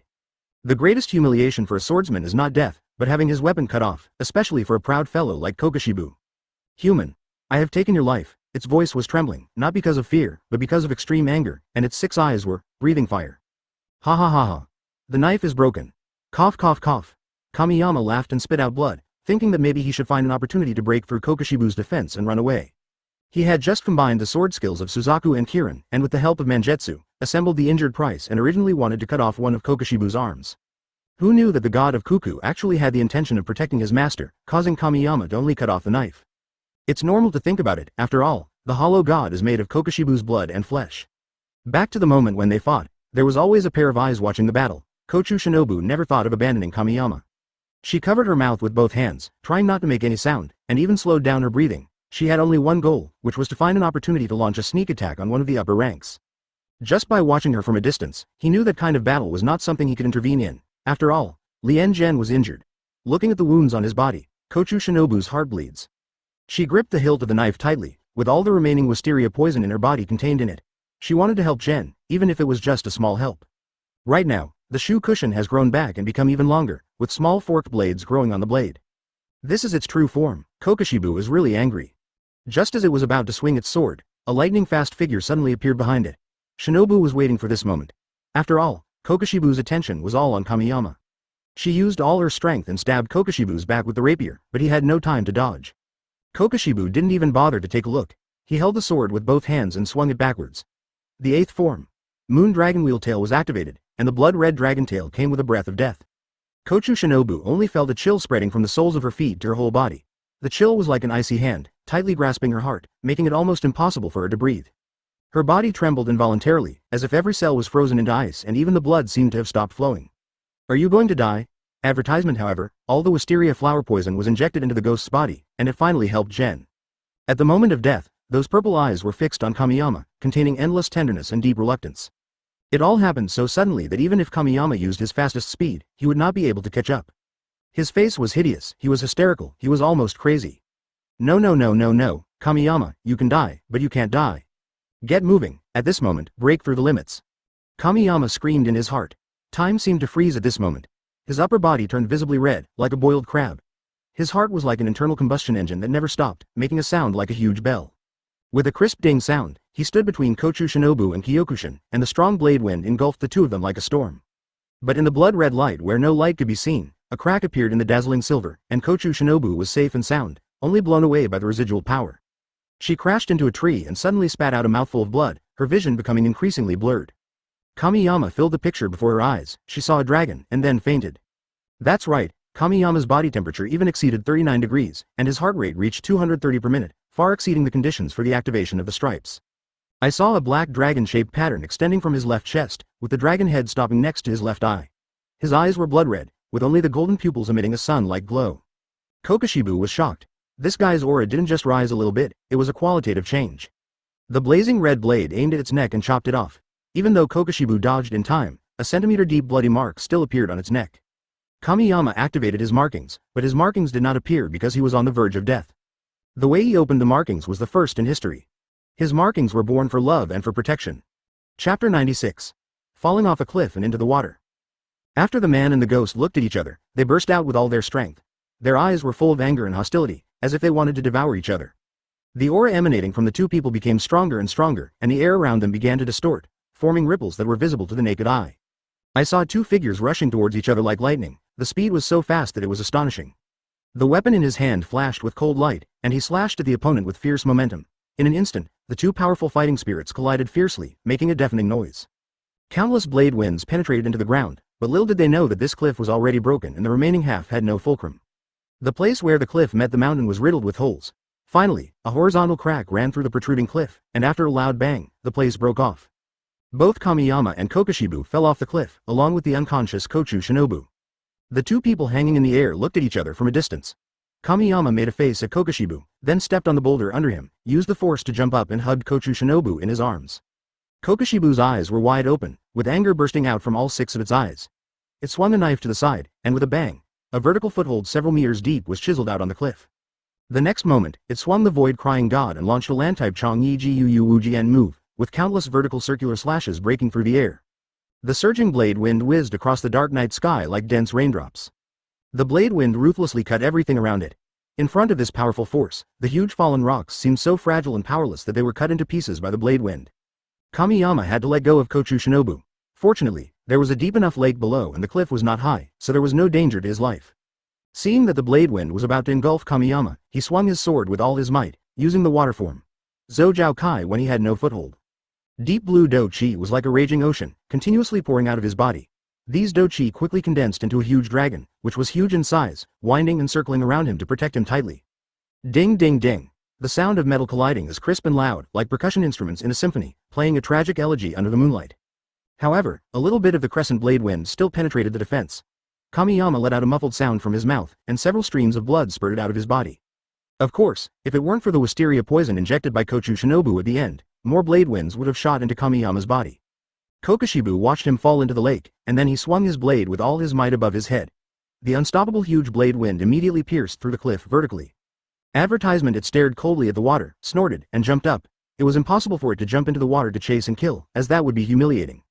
Kamiyama, who fell into the water, didn't care about the numerous wounds on his body. Using the momentum of his spotted state, he plunged into the water. After a while, the water surface returned to calm, without even a ripple.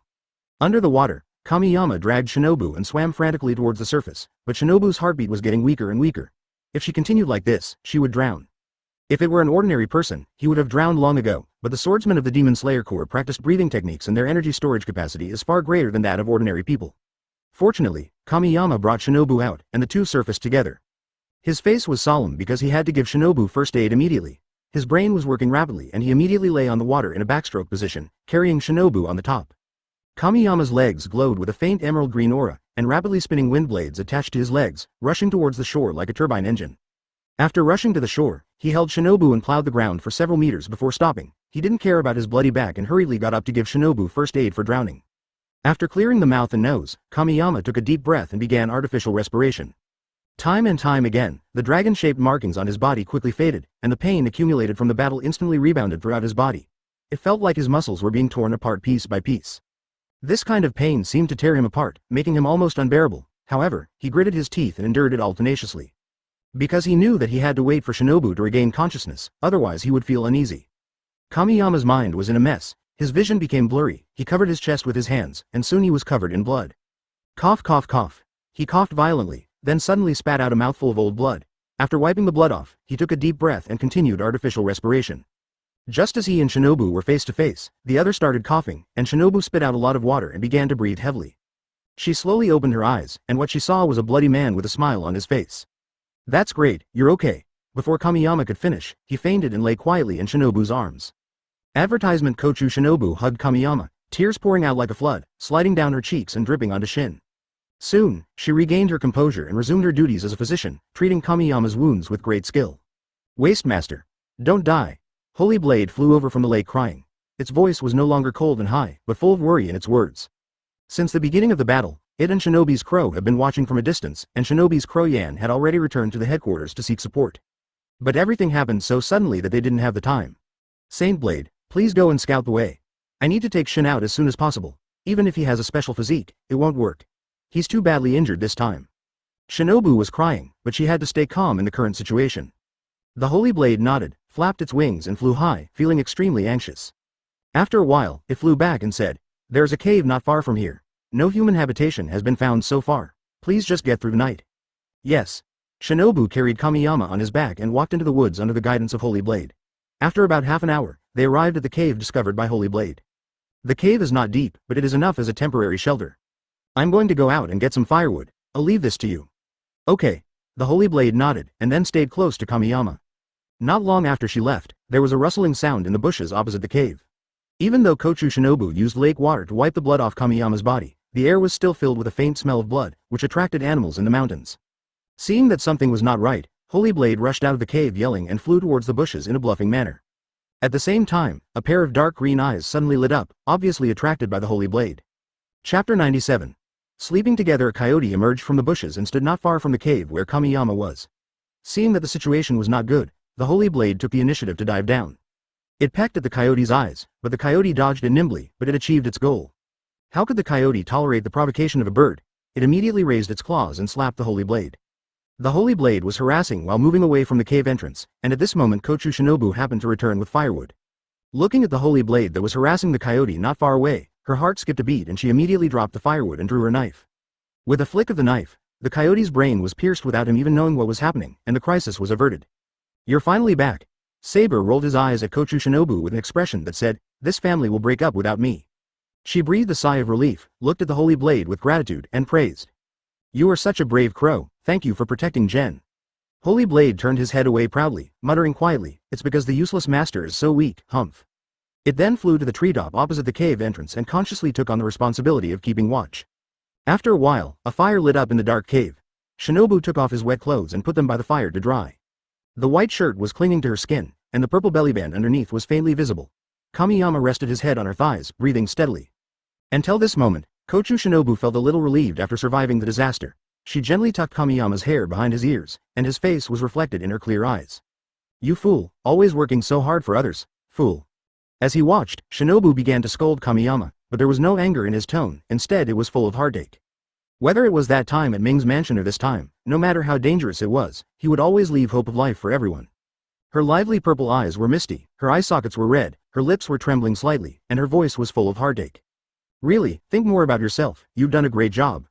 Her mind kept recalling what had just happened, and she couldn't help but feel a little scared. At this moment, Kamiyama suddenly shouted, in an anxious tone, "Shinobu, run. Nin. Nin, don't leave me, tolerate." His tone changed from anxious to fear and then to pain, and he was obviously having a nightmare. Kochou Shinobu immediately held his hand, put his mouth close to his ear, and said softly. I'm fine, I'm always here with you. Don't be afraid, the boat is rocking and the fish is swimming. Advertisement. She hummed the ballad her mother used to sing when she was a child, and Kamiyama slowly calmed down. Looking at Shin like this, Shinobu realized for the first time that he was not only the strongest swordsman in the Demon Slayer Corps, but also an ordinary big boy. He also feels pain and he also feels fear. My boy, thank you for your hard work. Just go to sleep. I'll always be with you. Shinobu gently held Kamiyama's head and held him gently in her arms, her eyes full of affection. Then, she slowly lowered her head and placed a gentle kiss on Kamiyama's forehead. Insects chirped outside the cave, and a fresh breeze blew in from time to time. Shinobu hugged Kamiyama and fell asleep. The first ray of sunlight in the morning shone through the layers of branches and leaves, gently shining on Shinobu's sleeping face. She curled up in Kamiyama's arms, her tiny coat still covering Shin. Her long eyelashes trembled slightly, she hummed a few times, and slowly opened her eyes. What came into view was a field of white, tight and strong muscles. After the battle, Kamiyama's shirt was completely destroyed and his trousers became shorts. Her face was almost pressed against Kamiyama's chest, and her cheeks became visibly red as she realized that she was sleeping with Shin. Circles of hot air floated out from Shinobu's head, and her white little hand stopped in midair. Just for a moment, she had the urge to touch it. If you touch someone while they're sleeping, isn't that hooliganism? Kochou Shinobu, you can't do this. She screamed in her heart and tiptoed out of Kamiyama's arms. But just as she stood up, a strong hand grabbed her. Kamiyama hugged Shinobu's slender waist, and then held her in his arms without saying a word. Ninja, stick, hehehehe. He began talking in his sleep, and his hand went to Shinobu's chest, then squeezed it. It seems to have gotten bigger. Kochou Shinobu's mind went blank, and her face was red all the way to her ears, but Kamiyama was indeed sleeping. She twitched her mouth and murmured. I can bear it. Don't hit the wounded, don't hit the wounded, don't hit the wounded. After repeating it several times, she managed to calm down, but the itchy feeling on her chest made her moan uncontrollably. That's too much. Where are there such wounded people? Advertisement. Shinobu kicked Kamiyama and sent him flying, but he didn't wake up, which showed that he was exhausted. Oh my bad. Shinobu quickly stood up and ran towards Kamiyama while confessing. In her panic, she didn't notice the stones on the ground and tripped. Kochou Shinobu fell into Kamiyama's arms, her head buzzing. Kamiyama groaned and started coughing after being hit. Now he was awakened. Kochou Shinobu touched her waist, rubbed it and sat up, but she didn't notice that she was sitting on Kamiyama's lower abdomen. He suddenly opened his eyes, but when he saw the extremely ambiguous scene in front of him, he was stunned. Etc. I must have opened it wrong, what the hell is going on? With just one glance, Kamiyama grasped the key point. I was almost naked, Shinobu's coat was gone. Shinobu was sitting on me, Shinobu was rubbing my waist. You beast, what on earth have you done? In fact, he mistakenly believed that everything he did in his dream came true. I can actually. Never mind, I'm a real man, I have to take responsibility for my actions. Since I have done that, I will definitely be responsible for you. Anyway, let's get married. His words were shocking. The expression on Kochou Shinobu's face changed from happiness at Kamiyama waking up to shock at hearing, let's get married, and then to confusion as to, what on earth happened. The expression on her face was more complicated than the weather, and for a moment I didn't know where to start. But upon closer inspection, there is indeed something ambiguous between him and Jen now. After a brief silence, Kochou Shinobu tilted his head and asked naively. Excuse me, what kind of thing do you mean? Kamiyama. Oh my god, I won't fall asleep while trying to hold back. He wanted to slap himself in the face, but in the end he chose to be sincere. He leaned close to Shinobu's ear and said shamelessly. It's just between men and women, blah blah blah. Chapter 98 Confession. What the hell is going on here? You're almost dead, yet you're still thinking about that. Pervert, hooligan, idiot, big idiot. Kochu Shinobu's fair face instantly turned red, like a ripe apple, so red that water almost dripped out of it. His eyes shyly avoided Kamiyama's eyes, his cheeks puffed up like a little hamster. So, did I understand it wrong? Kamiyama scratched the back of his head in confusion. Looking at Shinobu's expression, it seemed that he did not do anything out of the ordinary. Tolerate, ninja, I was wrong. Tolerate. Seeing that Shinobu had been ignoring him, Kamiyama was a little scared. After all, Shinobu was such a traditional girl, and the words she just said were already extremely explicit. In his opinion, Shinobu was definitely angry. Just when he was at a loss, Shinobu suddenly pressed forward, put her two small hands on Kamiyama's shoulders, and knocked him down directly. At this moment, Kochou Shinobu's breathing became heavy, and her brain got hot and she wanted to do something excessive.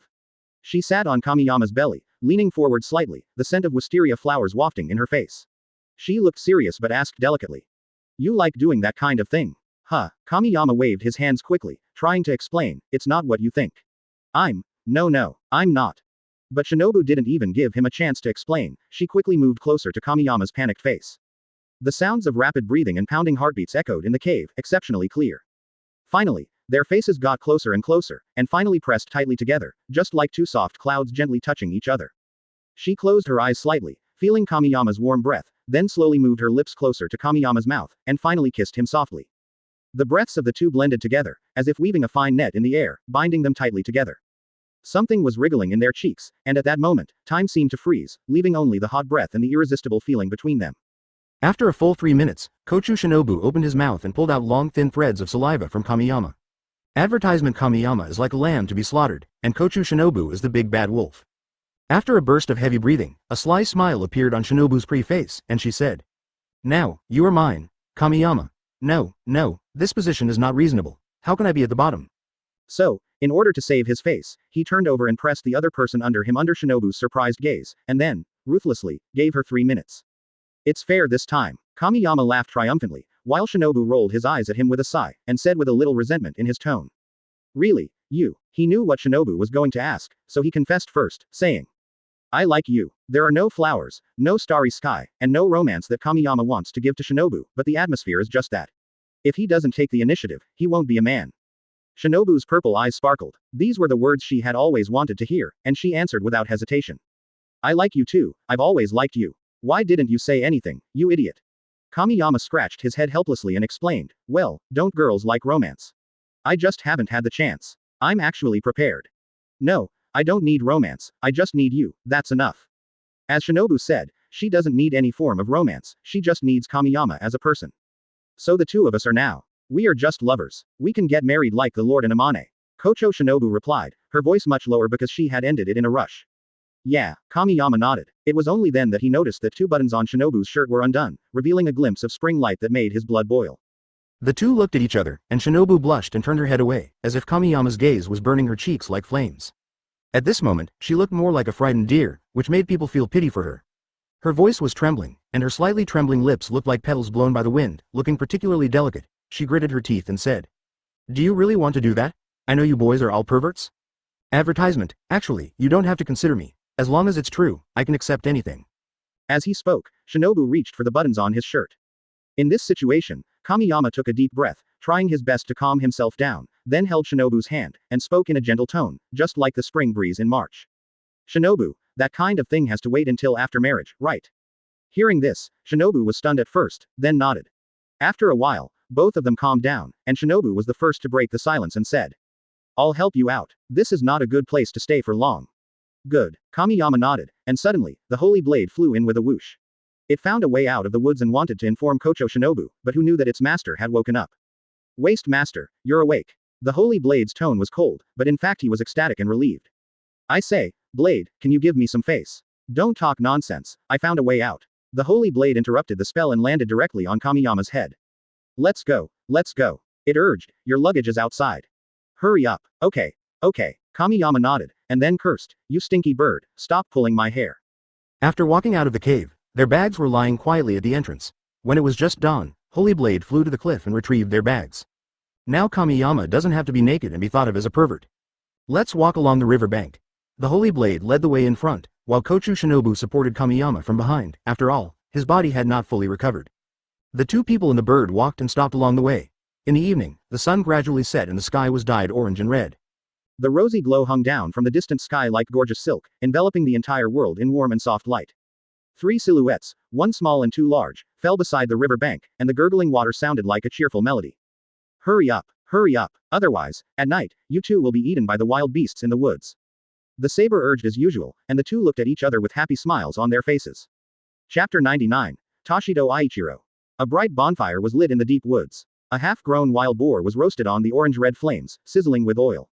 Kamiyama dragged his injured body and sprinkled seasonings with a smile. After all, nothing could stop him from eating. It's all your fault, useless master. You insisted on eating, and that's all you knew how to do. Holy Blade cursed as he stood on a treetop nearby. Otherwise, we would have been able to get out of this forest before dark. Hearing this, he glared at the Holy Blade and said unhappily, man is iron and food is steel. Not eating will kill you. Do we have to eat now? Okay, let's just take a break. Kochou Shinobu mediated between the man and the bird. A good bird won't fight with a useless owner. The saber rolled his eyes and then fell asleep. He had a sharp tongue but a soft heart. He had not rested since the battle between Kamiyama and Kokushibo. In fact, the reason they stopped to rest was more because Kamiyama was worried about the small body of the Holy Blade.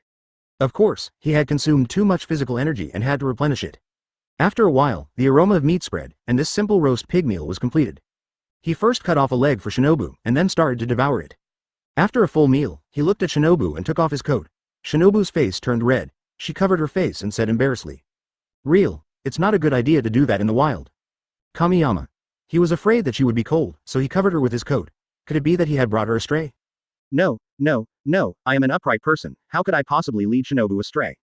After all the explanations, Kochou Shinobu suddenly felt a little embarrassed. She spread out the cloth that served as a bundle, turned around, and said, I want to sleep. Good night, I'll keep watch. Kamiyama said with a smile, thank you for your hard work recently. Good night. In the dead of night, Shin leaned against the big tree where the Holy Blade rested. After having a full stomach, his recovery ability increased greatly and his whole body was itchy, which was a sign that his wounds were healing. It was not until now that he had time to confirm certain changes in his body, such as the improvements brought about by the markings. He took a deep breath and closed his eyes to meditate. After a while, he suddenly opened his eyes and murmured. Advertisement. Sure enough, it's still not enough. I still can't reach the realm of transparency. Maybe it will take time, or life or death. At this moment, Kamiyama suddenly heard a cry for help. The voice was extremely weak, but it seemed to be not far away from him. The substantial enhancement of the five senses is also a benefit brought about by activating the pattern. Under normal circumstances, he would definitely not be able to hear it. He slowly stood up, his posture as straight as a pine tree. Then, silver fighting spirit appeared around him, and with him as the center, a thin layer of fighting spirit quickly spread outward like ripples. At this moment, he seemed to have become the master of this space. His perception was already strong, but now he was able to project it outward. Except for Zuzu, who is born with this ability, only those who have reached the level of enlightenment can have this ability. As for Kamiyama, it is an enhanced perception, close to the state of clarity but not so close. In just 1 minute, he had a general grasp of the situation within a 100-meter radius. The cry for help came from the southwest, and there were no wild beasts dangerous enough to be endured nearby, so he could take action. Where are you going? The saber happened to wake up, and as soon as he opened his eyes he found that his master was about to leave. I'm going to save people, help me keep watch. Leaving behind a word, Kamiyama disappeared in the southwest. The woods were overgrown with weeds and full of thorny bushes, but it was a piece of cake for him. A few seconds later, he came to a cliff and looked up. He saw a child of 8 or 9 years old hanging at a height of about 5 meters. Even though he hasn't fully recovered, Kamiyama still has 60% to 70% of his peak strength, so climbing a small cliff is no problem. Stepping on the protrusion of the rock wall, he transformed into a martial arts master in a martial arts novel, grabbed the child with one hand and held it under his armpit, then fell down weightlessly. Ah, I'm going to die. Are you sick? Why did you drag me along when you jumped off the cliff? I was grabbing onto a small tree. It's not the kid's fault hanging on the cliff. After all, Kamiyama appeared out of nowhere and then jumped off the cliff, holding him. Okay, are you okay? Kamiyama asked, putting the frightened child down. It was only then that he could see the other person's appearance clearly. His long, kelp-like black hair was draped sharply on both sides, and the ends of his hair were mint green. Kamiyama's eyes widened because the child in front of him looked like the future Haze Pillar, Tokido Muichiro. I'm not dead, the child exclaimed, then looked at Kamiyama blankly and said, I say, you are not a monster in the mountains, are you? A monster? Advertisement. The child's words left Kamiyama speechless for a moment. Before he could speak, the other party bowed deeply and said, Thank you, Mr. Monster, for saving my life. I have no money and I won't marry you, but I will make a plaque for you when I get home. What was happening before his eyes was far beyond the young boy's understanding. All he could think of were the stories about monsters his mother had told him. Also, I won't die from the fall. The tree that holds me up is strong enough. Also, my brother has gone home to find a rope. As long as he comes back, I can climb up. The child explained, and he thought about it again, then said very politely, Please, Mr. Monster, ask clearly next time you meddle in other people's business. I'm leaving, never see you again. After saying that, the child walked away without looking back, leaving Kamiyama alone, disheveled in the wind. Damn it, why does this kid have such a weird air? His ability to speak harshly is comparable to that of Xiaobane. No, he definitely couldn't be Muichiro. After all, Muichiro was a cute kid before he lost his memory. At this moment, the child's complaints once again reached Kamiyama's ears. Really? It's still an hour's walk from here to the top of the cliff, but I can get up there in 10 minutes. Well, it's not easy to meet a monster with a sick brain in the middle of the night. Hearing this, Kamiyama almost vomited blood. He was getting angrier the more he thought about it, and he couldn't sleep all night if he took a step back. He walked forward quickly, put his hand on the child's shoulder, and said, "I'm telling you, you're embarrassing me." The child turned his head with a dead look in his eyes and said, "What else? I thanked you for your meddling in my affairs." Forget it, forget it. He didn't want to argue with the little brat. In fact, he just wanted to know the other party's name, so he asked.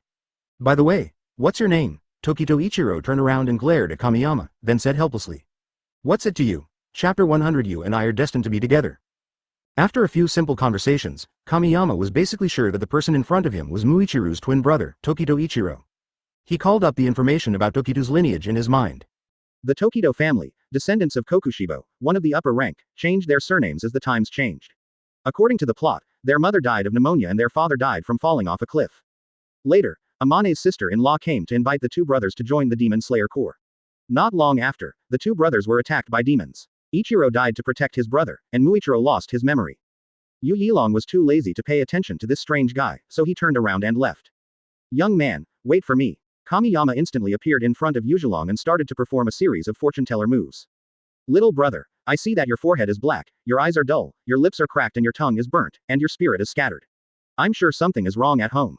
For example, if a blood relative is seriously ill and has not been treated for a long time, or if everything goes wrong, you might as well listen to my words.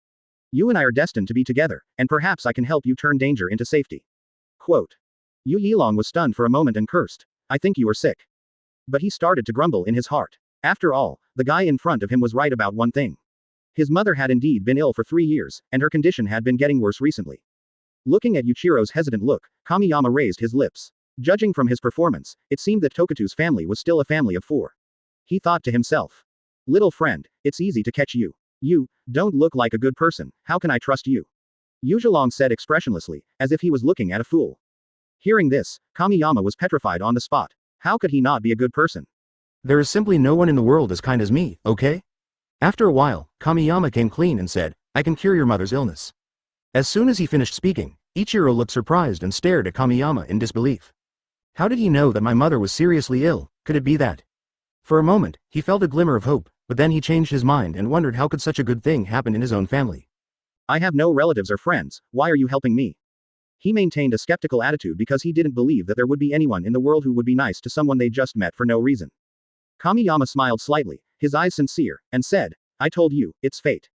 Seeing that Yu Yilong still looked unconvinced, he simply exposed his arm, cut a cut with a knife, and then quickly took out a bottle of $3,000 to save your life from his arms and took a sip. The fear on the child's face had not yet faded, but the shock in his eyes had already caught up. Because the wound on Kamiyama's arm healed at a speed visible to the naked eye. Advertisement. You are not a human. Yuichiro said with a stammer, "You are definitely a monster." "Depend on. I am a human being, a living human being. If you don't believe me, look." Kamiyama pinched his cheeks and said, "Did you see it? A living person." After being shocked, Yuichiro said half doubtfully, "I don't think so." But he changed the subject, knelt down immediately, and said, "Mr. Monster, please save my mother." Kamiyama's operation just now completely fooled the child. After all, it was beyond common sense for the wound to heal instantly. "Wait for me 2 minutes." He patted Yuichiro on the shoulder and disappeared in the blink of an eye. Just when Ichiro thought all hope was lost, Kamiyama returned with Kochou Shinobu, still sleepy, in his arms, with the holy blade following behind. He smiled and explained, "This is my wife. We got lost in the neighborhood. Lead the way, go and treat your mother." Yuichiro rubbed his eyes. He still couldn't believe what was happening before his eyes. It was like a dream. "Why are you helping me?" On the way up the mountain, Yuichiro suddenly asked. Kamiyama just smiled and replied, "I told you, you and I are destined to be together." Strange person, strange statement. Yuichiro complained in a low voice. An hour later, the three reached the top of the mountain and the sky was already turning pale. A red sun slowly rose in the distant sky, dyeing the sky orange-red. The shadows on the ground gradually faded away. At the junction of light and darkness, a little boy was running. He looked 90% like Yuichiro, but there was a little more tenderness between his brows. He is Ichiro's twin brother, Muichiro. If the two brothers were compared to puppies, Ichiro would be a husky and Muichiro would be a smiling angel Samoyed. Muichiro saw his brother and the two strange men from a distance. He was confused at first, but then he smiled brightly. Since the brother was saved, the person next to him must be his savior. The cute little Muichiro came running over, leaning over, and without even taking a breath, he bowed to thank Kamiyama and Kochou Shinobu. Advertisement. Thank you, for saving my brother. He has a very baby voice, and compared with Yuzhilong, they are like an angel and a devil. Kamiyama helped him up, took out a piece of candy from his pocket with a smile, and said, "Little friend, it's just a piece of cake. Here's some candy." No, I can't have it." Muichiro waved her hands shyly. Yuzhilong interrupted and said stubbornly, "If you hadn't been so slow, he wouldn't have needed to save me. I could have come up by myself." Hearing this, Muichiro's little head drooped down, and he said in a small voice, "Brother, it's all because I'm so useless. I told you not to go into the mountains with me to collect herbs. You've only caused me trouble. Forget it. Let's stop talking and go home." Yuichiro sighed and took the rope from his brother's hand, but his eyes stopped on his knees. "Why are you so anxious? You've already fallen down. Don't follow me into the mountains next time. I don't need you as a burden." "Brother, I want to help." Yuichiro didn't even wait for his brother to finish and walked quickly to the front, while Muichiro lowered his head in disappointment. Kamiyama knew why Ichiro treated his brother like this. He just wanted to take all the dangerous things on himself, but the way of expressing it was wrong. This is very similar to Shimizu. "Are you okay?" Kamiyama put a piece of candy into Muichiro's mouth and comforted her. "Eat something sweet, your brother." I know. If it weren't for me, my brother wouldn't be trapped on the cliff. He had the right to say something to me." Muichiro cried, her big eyes blinking. "Thank you for comforting me, big brother. Oh my god. So good and polite." Kamiyama rubbed Muichiro's head and said, "I am here to cure your mother's illness. This is our fate." "Yeah." Muichiro instantly perked up, with stars in his eyes. "That's right, my family has a secret medicine that can cure all diseases." "Wow. So awesome." Muichiro looked at Kamiyama with admiration. After all, he saved his brother, so he must be a good man. Chapter 101 Treatment. There is a wooden house at the foot of the mountain. This is the home of the Tokito brothers. Their family makes a living by logging, so their home is close to the mountains. The father of the two went into the mountains early in the morning. He was not worried about his two sons. After all, the hill near his home was no different from the brothers' playground. A woman with her hair tied up in a bun was washing clothes in the yard. When she saw the two brothers coming back, the worry on her brow disappeared and she walked over angrily. "You two disobedient little fellows went running around in the mountains again, running all night long. I'm going to punish you by not letting you go out today." Mrs. Tokito just scolded them with a few words, and then rubbed the brothers' heads. Yuichiro looked resistant and said, "Mother, I am not a child anymore." Muichiro was like a kitten, rubbing his mother's hand with enjoyment. Kamiyama and Kochou Shinobu walked in at this time and saw two strange children coming in, and they looked exhausted. Mrs. Tokito thought they were children from a poor family who had gone into the mountains to chop firewood. Without even waiting for them to speak, she immediately went into the house and brought over 2 bowls of water. "Hurry up and drink," she smiled. After all, she often entertained children like this. "Sit down and rest your feet." The two took the bowls with confused looks on their faces and sat down with confused looks on their faces. This Mrs. Tokito is so enthusiastic. Just then, she suddenly started coughing, then immediately covered her mouth with a handkerchief and hurried into the house. Kamiyama's nose twitched slightly, and he looked at Shinobu and whispered, "She's coughing up blood. She's very sick." Hearing this, Shinobu covered his mouth and widened his eyes. "Mother." Muichiro's eyes were red and she chased after them. Even though Mrs. Tokito had been keeping it a secret, the two little ones were actually very smart. Ichiro felt distressed but did not show it. He walked over to Kamiyama and sat down, then asked, "Do you see anything?" "Yes." Kamiyama nodded, but he rubbed Yuichiro's head and said, "Don't worry, it can be cured. At least your life can be saved." "I need no thanks for your kindness. If you can save my mother, my life will be yours." Although Yuzhilong's words are a bit harsh, he is actually a responsible person. Forehead. "Don't be so serious. I told you, you and I are destined to be together." After a while, Muichiro came out with her mother, and Kamiyama and the others had a chance to introduce themselves. Advertisement. The two of them bowed slightly, and he spoke first, saying, "Thank you for the water, ma'am. My wife and I got lost in the mountains and it was your son who saved us. My wife is a doctor and I noticed that your steps were unsteady and I thought you must be suffering from a long-term illness. Please let my wife have a try." The Tokito brothers looked at each other, totally confused as to what Kamiyama was talking about. The script wasn't right, but they could only let him do what he said. Kochou Shinobu was used to being called his wife, and since it was only a matter of time, she followed his words and said, "Ma'am, please take a seat. I'll take your pulse." Mrs. Tokito didn't react for a moment. She waved her hand and declined with a smile. Although the two people in front of her looked embarrassed, it could be seen from their temperament that they were not ordinary people. "My illness has completely drained my family's savings, so I don't have the money to pay for medical treatment. By the way, we won't charge you for repaying your kindness." Kamiyama saw what the lady was thinking and added. The lady felt even more embarrassed now, but she couldn't argue with him after all, so she had to accept Renlai's pulse diagnosis. The Tokido brothers standing by finally understood Kamiyama's intention. After all, it would be too abrupt to give them the medicine right away, so he made up an excuse. Such kindness will be remembered in my heart. Kochou Shinobu is mainly responsible for medicinal materials and trauma treatment in Butterfly House. She is not very good at taking pulses, but she has no choice but to do it. After all, she had the background of a medical student, so she spoke very clearly, and then it was Kamiyama's turn. He took out the bottle that saved your life, 3000, and said, "Madam, take this medicine once a day and use it up in a month. I only have this bottle with me. Wait for me to bring you the next course of treatment." After giving the medicine, the two said goodbye politely. Kamiyama's plan is to gradually get closer to Tokuto's family, and then find a chance to persuade them to move away so that they can avoid being attacked by ghosts. The tragic fate of Tokuto's family changed from then on. Headquarters, the Lord's residence. Ubuyashiki Kagaya, regardless of his image as the Lord, immediately gave a big hug to Kamiyama, who had just returned to report. When he learned that Kamiyama had encountered one of the upper moons, he was so worried that he couldn't sleep for several nights.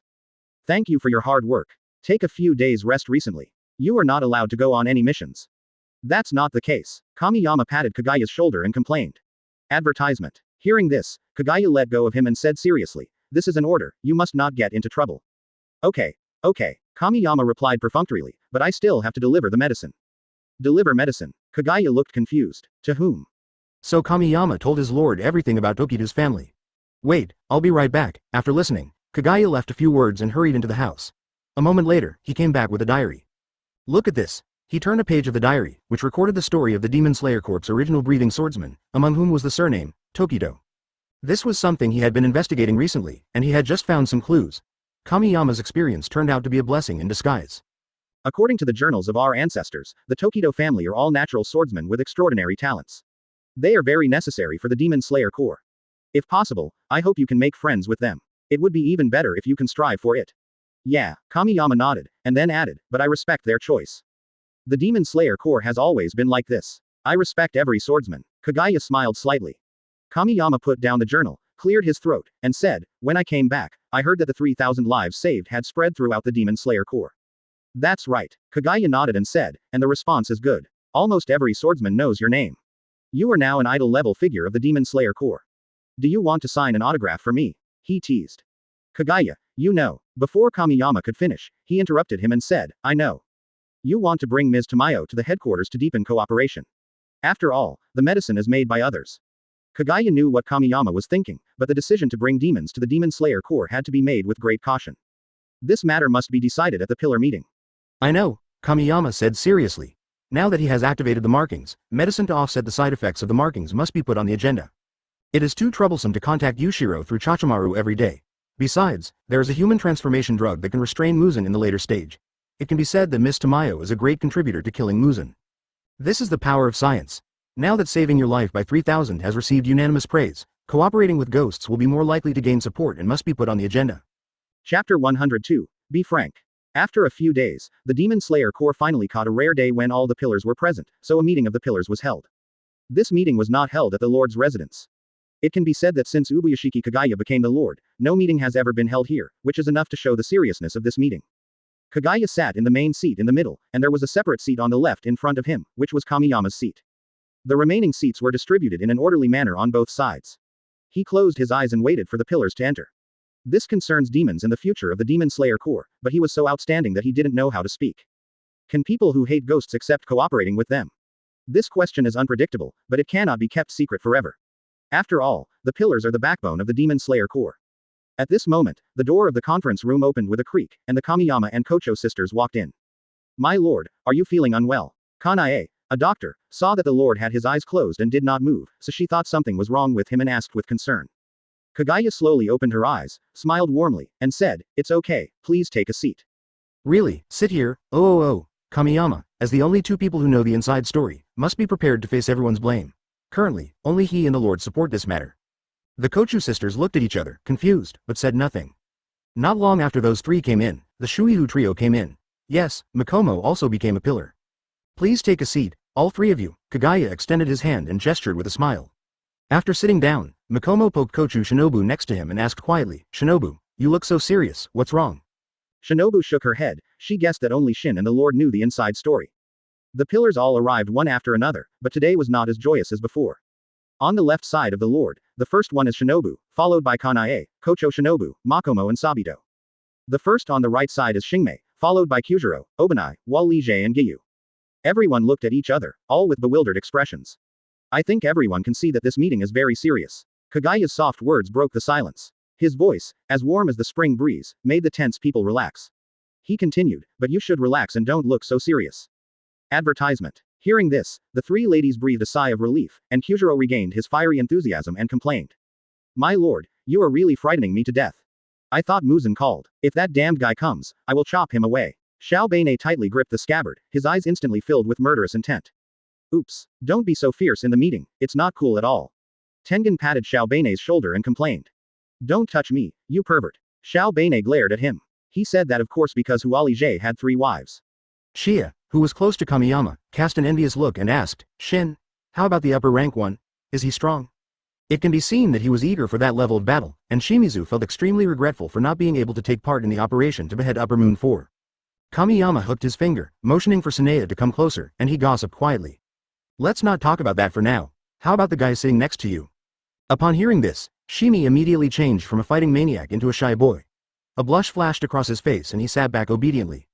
Kanae was keenly aware of something, moved closer, and asked, Mr. Shinazugawa, what did he really say to you? The shy boy didn't even dare to look at it and said, no, nothing happened. The Lord, who was in a god's perspective, smiled and shook his head, then sat up straight and raised his voice, everyone, let's get down to business. After all, the next topic was very serious, so he asked everyone to relax first. Do you know that saving your life costs 3,000? As soon as he finished speaking, everyone looked at Kamiyama and replied. Of course, I saved my life. Kagaya nodded, and he looked at Kanae, the person in charge of Butterfly House, and asked. Kanae, please tell everyone about the feat that saved your life. Yes. Kanae stood up hurriedly, cleared her throat, and said in a gentle voice, according to my statistics, this special medicine has reduced casualties by nearly 70%, all thanks to your dedication. Next, the Lord looked at Jen, and he instantly understood that the boss was guiding him step by step, which was better than saying it directly. Advertisement. As the provider of your life, his words carry the most weight. Everyone, I have something to confess to you. Kamiyama stood up, his usual playful expression disappeared, and he became extremely serious. Just by looking at the change in his expression, everyone knew that this was a major event. Tell me, no matter what it is, I can accept it, Xiao Beinei blurted out without thinking. Always support Shin, Kochou Shinobu said with a smile. The rest are similar. Seeing this, he took a deep breath and said. My blood is the lead to the medicine, and the one who made this medicine is not a human, but a ghost named Tamayo. Suddenly, the conference room was dead silent. After a moment of silence, Kagaya added. In fact, she and I have been exchanging letters for a long time. The previous generations of lords did the same. In fact, the medical department, which is now the Butterfly House, received a lot of advice from her. Ms. Tamayo is a ghost, and also a doctor with hundreds of years of experience. After saying that, Kagaya bowed deeply to everyone and said in an apologetic voice, I'm sorry for keeping it a secret from you all. Also, Ms. Tamayo is out of Muzan's control and has never eaten anyone in hundreds of years, except for her family. So she hates Muzan, just like us, and she will do anything to kill Muzan. Kamiyama added. So our next topic is to invite Ms. Tamayo to the headquarters to strengthen cooperation. Whether you agree or reject, please speak freely. All the faults will be attributed to me, Ubuyashiki Kagaya. Kagaya looked apologetic, with only sincerity in her eyes. The meeting fell silent again. After all, it would take time for those who had always believed in destroying all the evil spirits in the world to accept the facts.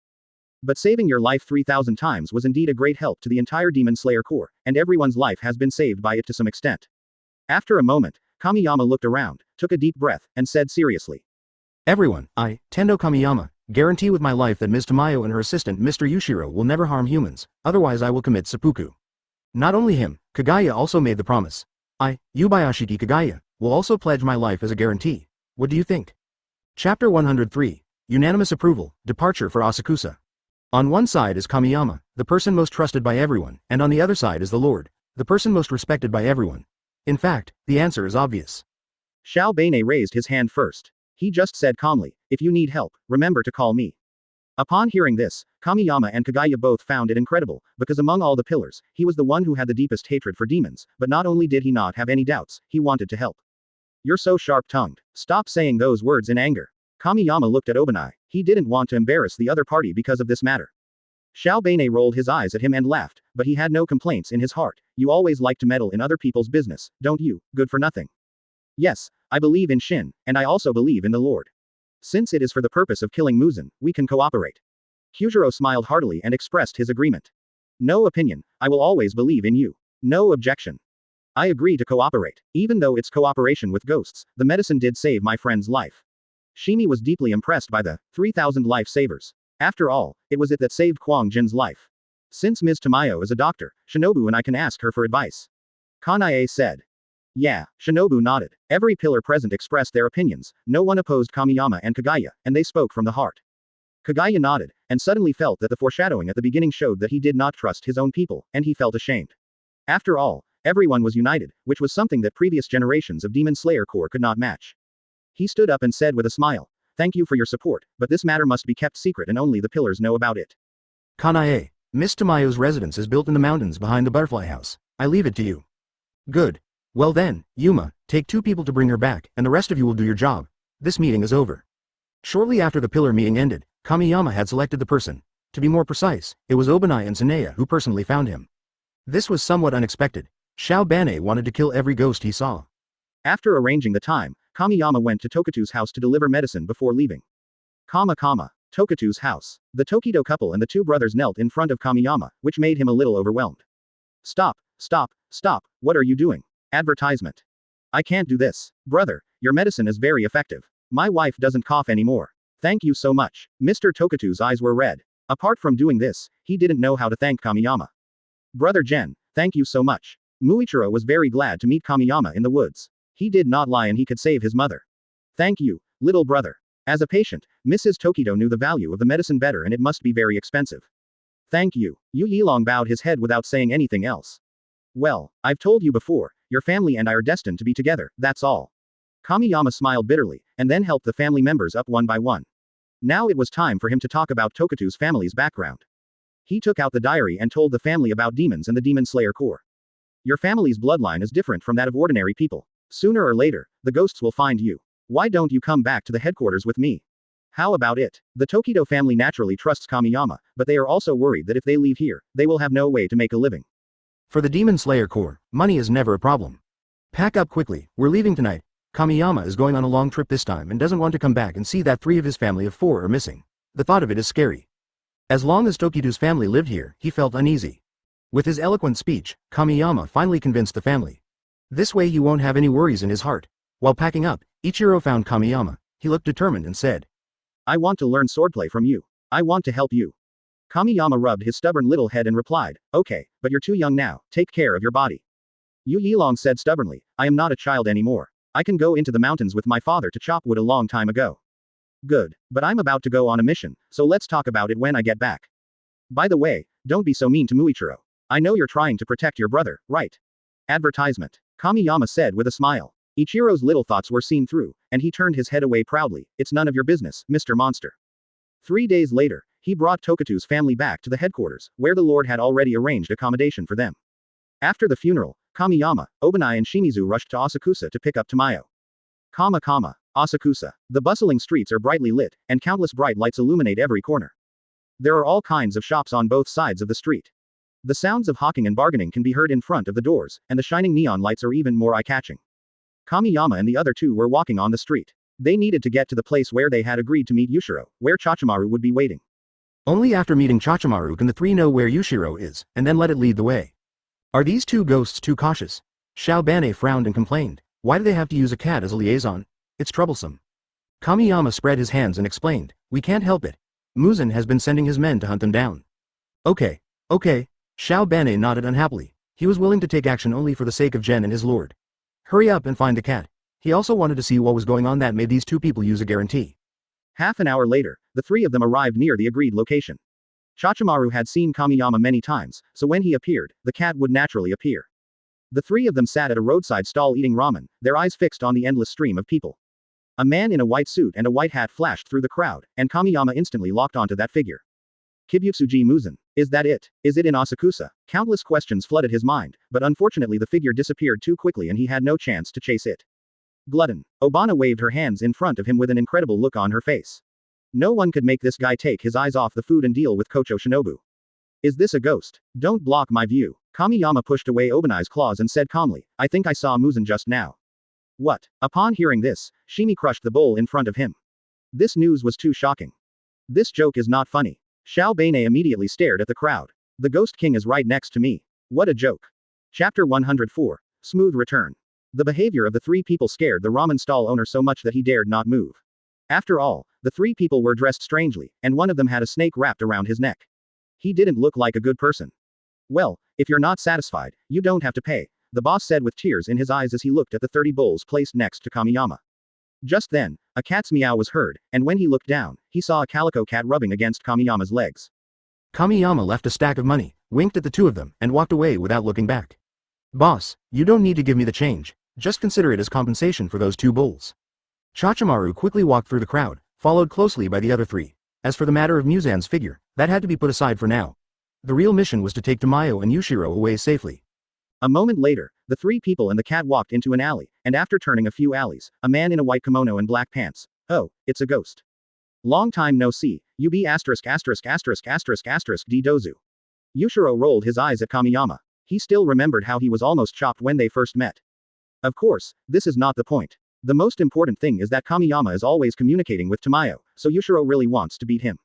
Looking around, Kamiyama smiled and teased, Yushiro, are you still nostalgic? This intersection was where they first met. Obani and Shima looked at Kamiyama in disbelief. There was a ghost in front of them, but they were chatting with him as if he were meeting an old friend. You too. Yushiro was about to say something. After all, the 2 people behind Kamiyama did not hide their disgust on their faces, forget it. It sighed softly, then bowed to the 2 of them and said, I know you are annoying ghosts, I hate them even more, but thank you too for coming to help. Let's go. Yushiro turned and left, but Obani and Shimizu calmed down a lot. The ghost in front of them was different from any ghost they had seen before. When they arrived at Tamayo's residence, there was no excessive greeting and they quickly left Asakusa. After all, Muzan was there. They rested during the day and traveled at night without stopping for a moment, but fortunately they arrived at the headquarters smoothly. Ubuyashiki Kagaya built a large mansion in the mountains behind the butterfly house, trying to leave enough space for Tamayo and Yushiro. Until Muzan is eliminated, the 2 of them probably won't leave their residence. The purchase of various equipment is entirely the responsibility of Kamiyama. It took a total of 1 month for Tamayo and Yushiro to settle down. Later, Kamiyama brought the Kochu sisters to visit Tamayo, who was the one who proposed it. Advertisement, Yushiro, I'm here to visit you, please open the door. Got it? Yushiro's extremely impatient voice sounded. After being busy for a month, he couldn't even get away with just wanting to be quietly with Master Tamayo for a while. He wanted to beat up Kamiyama to the extreme. With a bang, it opened the door with a dark face, glared at Kamiyama, and said unhappily. What are you going to do now? All the equipment is ready. We have doctors in the Demon Slayer Corps. Ms. Tamayo is an experienced doctor. Come and communicate and learn some knowledge. Kamiyama rubbed his hands. What the other person said was true. He did come to disturb them every day recently. Huh. Yushiro glanced at the Kochou sisters and blurted out, 2 ugly girls, no way. What? Kamiyama got angry before he could say anything. He said unconvincedly, this is a beauty, a top-notch beauty. Are you blind? You are blind. Yushiro rolled his eyes and emphasized, except for Lady Tamayo, all women in this world are ugly. I've been wanting to hit you for a long time, Kamiyama. Damn it, who's afraid of who? Kochou Shinobu sighed, obviously telling them that Mr. Yushiro liked Miss Tamayo very much and hated any creature that came close to Miss Tamayo. Before the 2 of them could do anything, he was already getting angry. Stop, stop, stop. Shinobu pulled Kamiyama back and said, we are here to ask for advice, calm down. Little green hair, you just wait for me. I'm not afraid of you. Yushiro, you are so rude, apologize. Tamayo's voice rang out, she heard everything that just happened. Okay, Lady Tamayo. Yushiro's expression changed in an instant, and then he apologized to the Kochu sisters with a resentful look on his face. Under the moonlight, the mature and intellectual Tamayo looked at the few people with a faint smile on her face. Mr. Gen, I've been bothering you lately, ahahaha. Kamiyama scratched his head. It's okay, it's okay. Please come in, everyone. Tamayo nodded and made a gesture of invitation. The Kochou sisters were stunned. As women themselves, they both thought Tamayo was very beautiful and charming. The 3 ladies chatted about medical knowledge all night long, and the Kochou sisters benefited a lot. Advertisement. Since the girls were together, Yushiro and Kamiyama didn't want to disturb them, so the 2 grown men could only stay in the living room. Hateful, hateful, a-hole, quote, quote. Yushiro cursed non-stop, his back teeth almost breaking at the thought of someone staying the night with Tamayo-sama. At dawn, the Kochou sisters came out of Tamayo's room with excitement on their faces. If Kamiyama hadn't held Yushiro down, they would have really gone up to beat him up. Ms. Tamayo, we too will come to learn again in the future. You are amazing. No wonder you can mix 3,000 to save your life. Kanae bowed slightly. Her admiration came from the heart. She learned a lot in one night. Thank you. Shinobu also bowed. It doesn't matter, as long as I can help you. Tamayo smiled slightly. She looked at Kamiyama again. Mr. Shin, please come to the pharmacy. We will continue to do that thing. As soon as the words fell, Kochou Shinobu and Yushiro looked at Kamiyama together. What did it mean to continue doing that thing? What was that matter? Why do you two have to be together? Kamiyama, what did you be ********* D due to Tamayo-sama? I will definitely kill you. Yushiro was furious and wanted to kill him immediately. Really, I'm with. No, you can't go to this event, and no swordsman is allowed to be present. Kamiyama refused firmly. After all, the patterns were like a plague and would resonate among swordsmen. The last time he fought Kokushibu, Shinobu was able to avoid activating his markings because he fainted. Having a spotted mark will shorten one's lifespan. Before a specific medicine is developed, Kamiyama does not want any of the Jinhaku to see his spotted form. Why? Shinobu asked in confusion. She was obviously a little jealous. Everything had to be done by him and Miss Tamayo alone. Tamayo has lived for hundreds of years, and she could tell at a glance that the relationship between the two was not simple. She said. Ms. Shinobu, it's not what you think. I'm developing a special medicine. Chapter 105. I'm jealous, please comfort me. Special medicine. Yes, yes, yes. Kamiyama nodded like a chicken pecking at rice. He had been so busy recently that he had forgotten about it. Now he was eager to survive. It's a special medicine. Let's go. Shinobu. Kanae held her sister's hand. Since they established their relationship, Shinobu has become sensitive. In her opinion, her sister's personality has changed a lot and she has become much gentler. Go and study your medicine. Shinobu rolled his eyes at Kamiyama, snorted coldly, and followed his sister. If they can't go, I can always go, right? Yushiro stared at Kamiyama like a thief and said unhappily. Kamiyama spread his hands helplessly and sighed, it's up to you, just don't get scared. In fact, he didn't want to hide it, but the pressure of the state when the markings were activated was too strong, and he had not reached the state of transparency, so his control over his body was not perfect. How could I be afraid of you? Are you kidding me? Yushiro rolled his eyes at him with disdain. He just didn't want Kamiyama and Lord Tamayo to be in the same room. Whatever you say. Several people quickly arrived at the laboratory. Kamiyama took a deep breath and said calmly, I'm going to start. Yeah. Tamayo nodded and quickly retreated to the corner. Yushiro stood beside him, wanting to see what he was up to. He closed his eyes and began to adjust his breathing. After more than a month of adaptation, Kamiyama was able to control the stripes, but he had not yet reached the level of perfection. As his chest rose and fell rhythmically, he exhaled a hot breath. Instantly, a dragon pattern slowly climbed up along his neck, winding up like a living thing. It flickered with a faint light, gradually covering half of his face, and finally stopped beside his eyes. That eye was surrounded by dragon patterns, and an oppressive aura emanated from it. He himself did not have any murderous intentions towards Tamayo and Yushiro, but the murderous aura accumulated from years of killing demons was not a good thing. Tamayo was fine, she was very far away from Kamiyama, she just had some difficulty breathing. Yushiro was obviously in great trouble. At that moment, he felt as if a mountain was pressing down on him and countless knives were stabbing into him. Its purple eyes were bulging and full of disbelief. Who the hell is the ghost between us? The air remained silent for 3 minutes before Kamiyama managed to gather the terrifying pressure around himself. The terrifying pressure faded like a tide, and Yushiro spat out a mouthful of blood. Tamayo supported him in time and said with concern.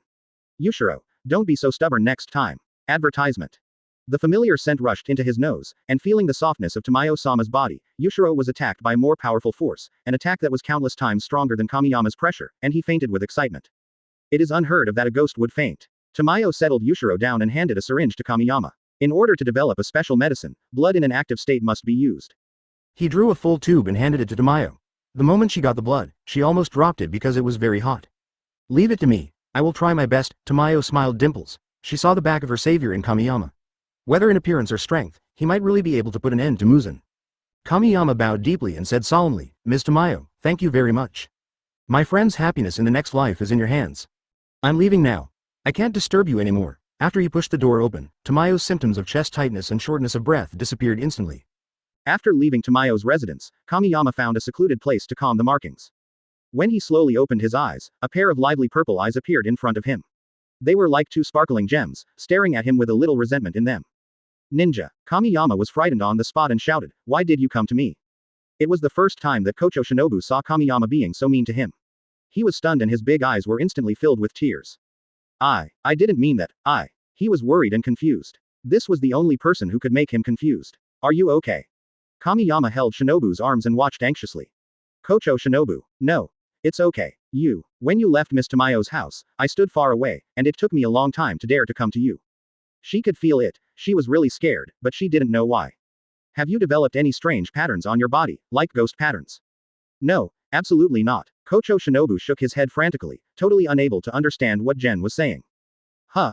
Kamiyama let out a long sigh, now feeling relieved.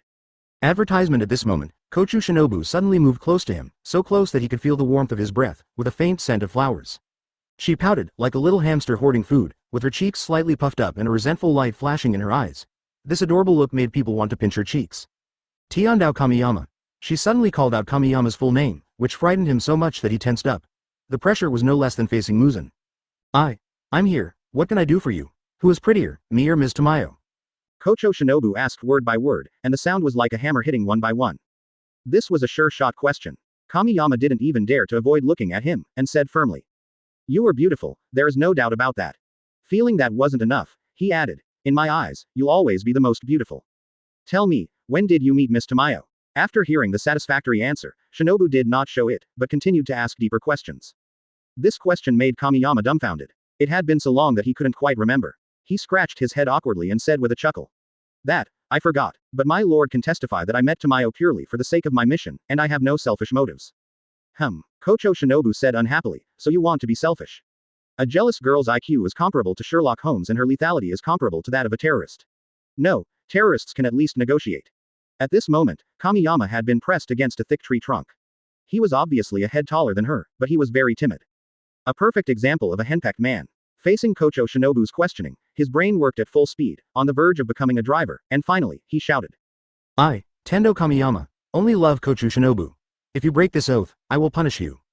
Before he could finish, a white finger pressed against his mouth, and Shinobu shook his head and said.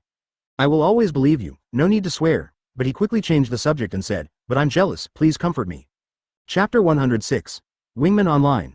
Ah, Kamiyama exclaimed, staring at Shinobu stupidly, and said it so sweetly. Normally speaking, shouldn't girls let boys guess their thoughts?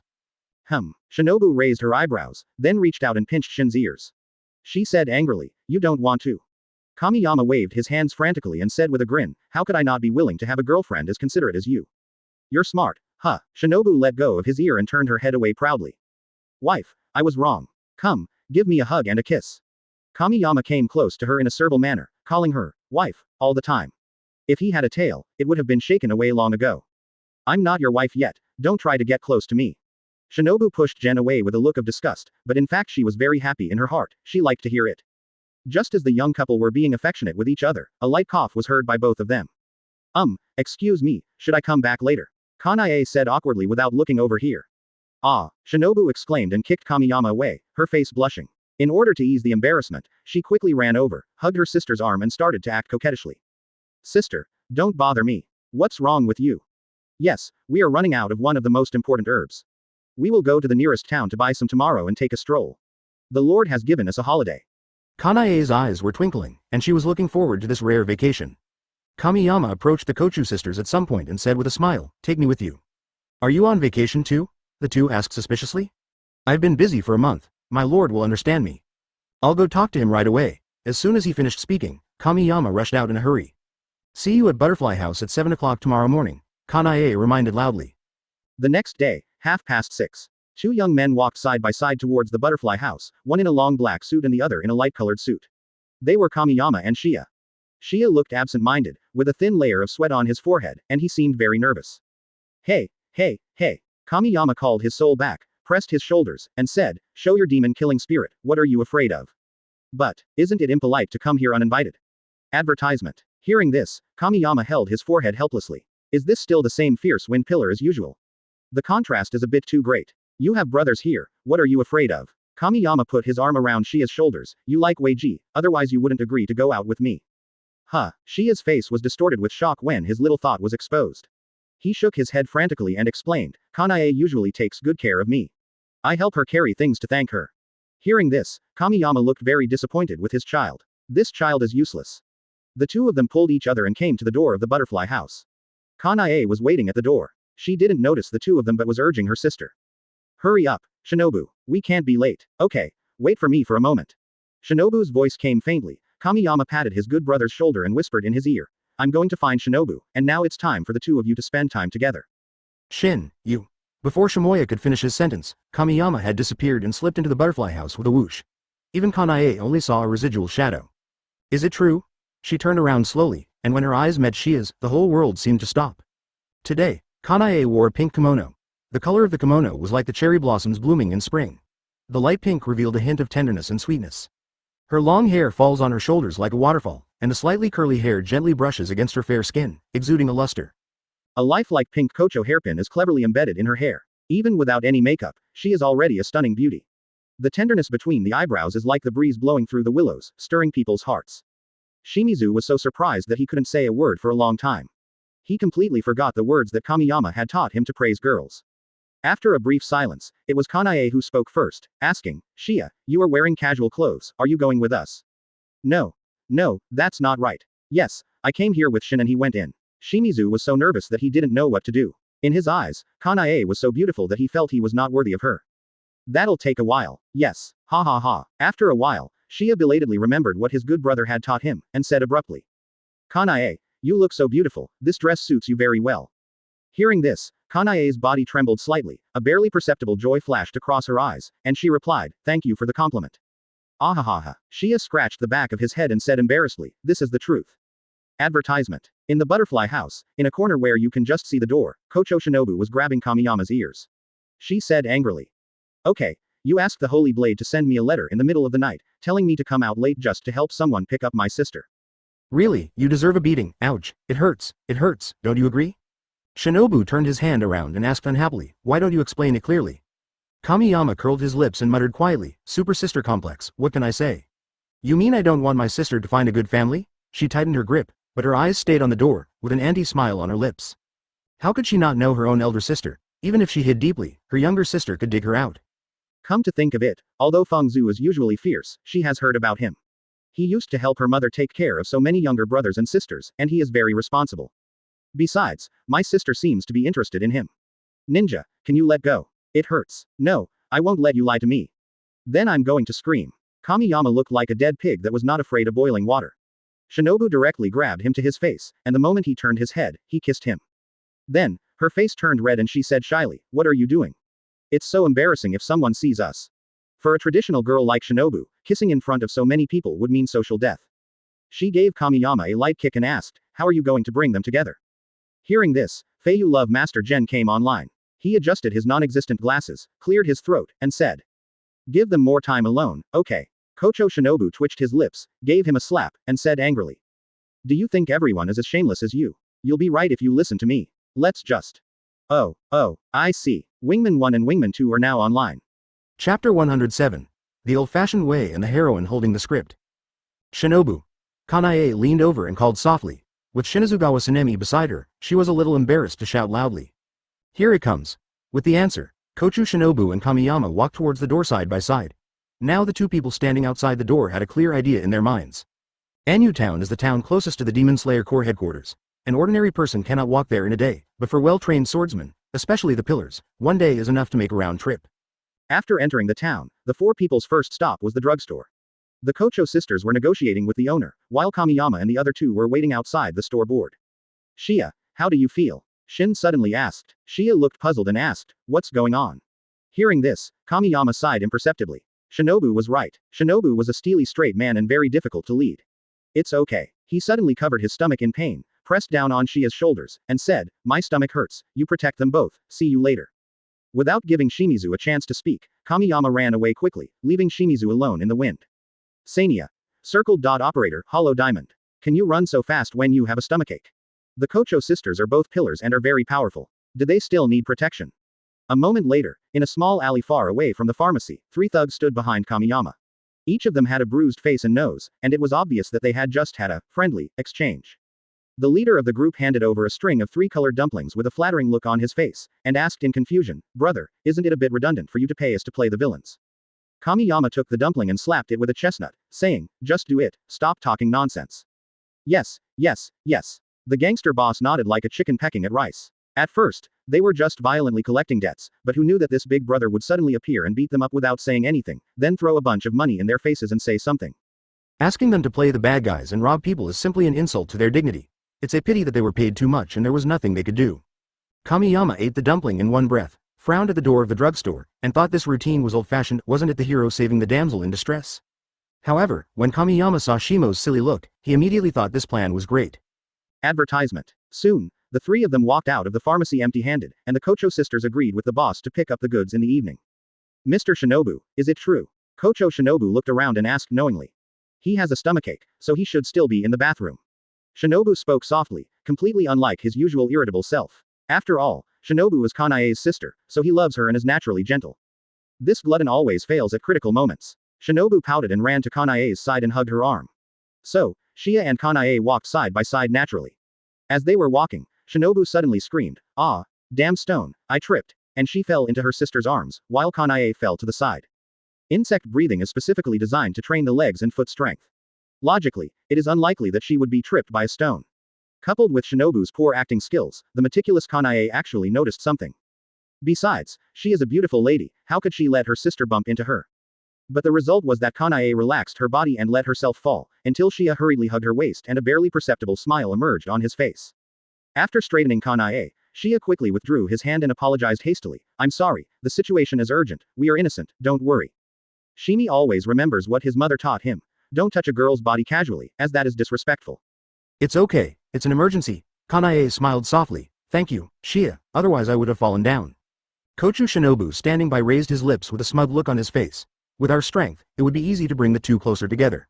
The Kamiyama team that had been following them were all dumbfounded. One of the hooligans complained. Brother, sister-in-law's acting is too fake, especially that line of hers, As soon as he finished speaking, the gang leader slapped the younger brother and taught him a lesson. What do you think of my sister-in-law? She acted very well. Kamiyama was too lazy to pay attention to these three guys, but they were right, Shinobu's acting was hard to describe. So it seems that Sister Wei fell down on purpose.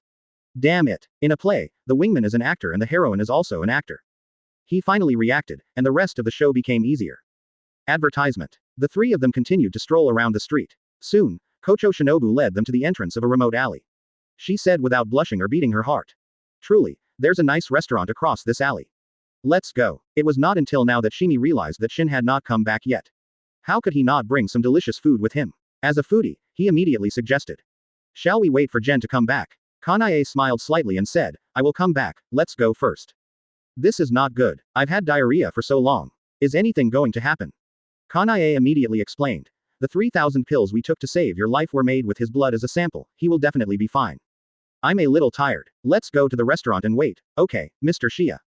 Now it was Ren's turn to be confused. He just mentioned it himself. His sister added so much, and also, the last sentence with a slightly coquettish tone, was he dreaming? Shimi was already teased. He scratched his head and said, okay then. So the three of them walked into the alley.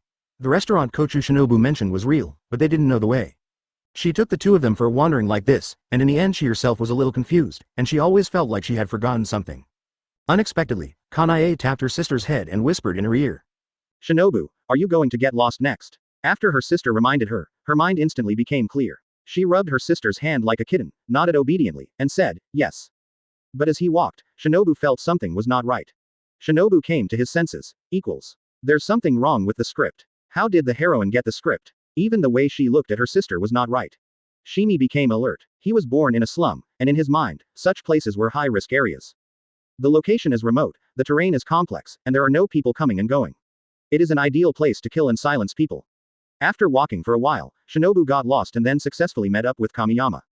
In the dim alley, the only people left were the male protagonist who was kept in the dark and the female protagonist who was holding the script. Chapter 108 Let's adopt her. Shinobu poked her head out from the alley entrance, Kamiyama on top of her. The two of them watched secretly. Shin suddenly complained. Nin, your acting is too fake, Sister Wei sees through it all. I know, you don't have to tell me. She pouted and gave Kamiyama a slap in the face. Brother, sister-in-law, then the three of us don't need to go up, right? The gang leader stuttered. To be honest, when they knew that the white-haired hedgehog had almost the same strength as the red-haired brother, they got scared. If a fight really breaks out, I'll be dead. Shinobu and Shin turned around together and said firmly, no, we need money to do the job. Hearing this, the three gangsters regretted their decision so much, as it turned out that so much money was for medical expenses. In the alley, Shimi's intelligence quickly occupied the high ground. He climbed over the wall in a few seconds.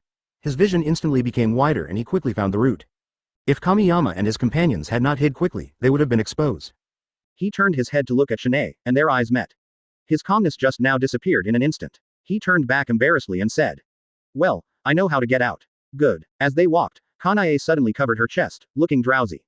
She subconsciously grabbed the corner of Shia's clothes and said very weakly. Shia, I was testing the medicine yesterday and I felt a little dizzy. I'm sorry to bother you. Kanae fainted after she finished speaking, which really scared Shimizu. He hurriedly supported Kanae, but did not notice the other party's expression of success.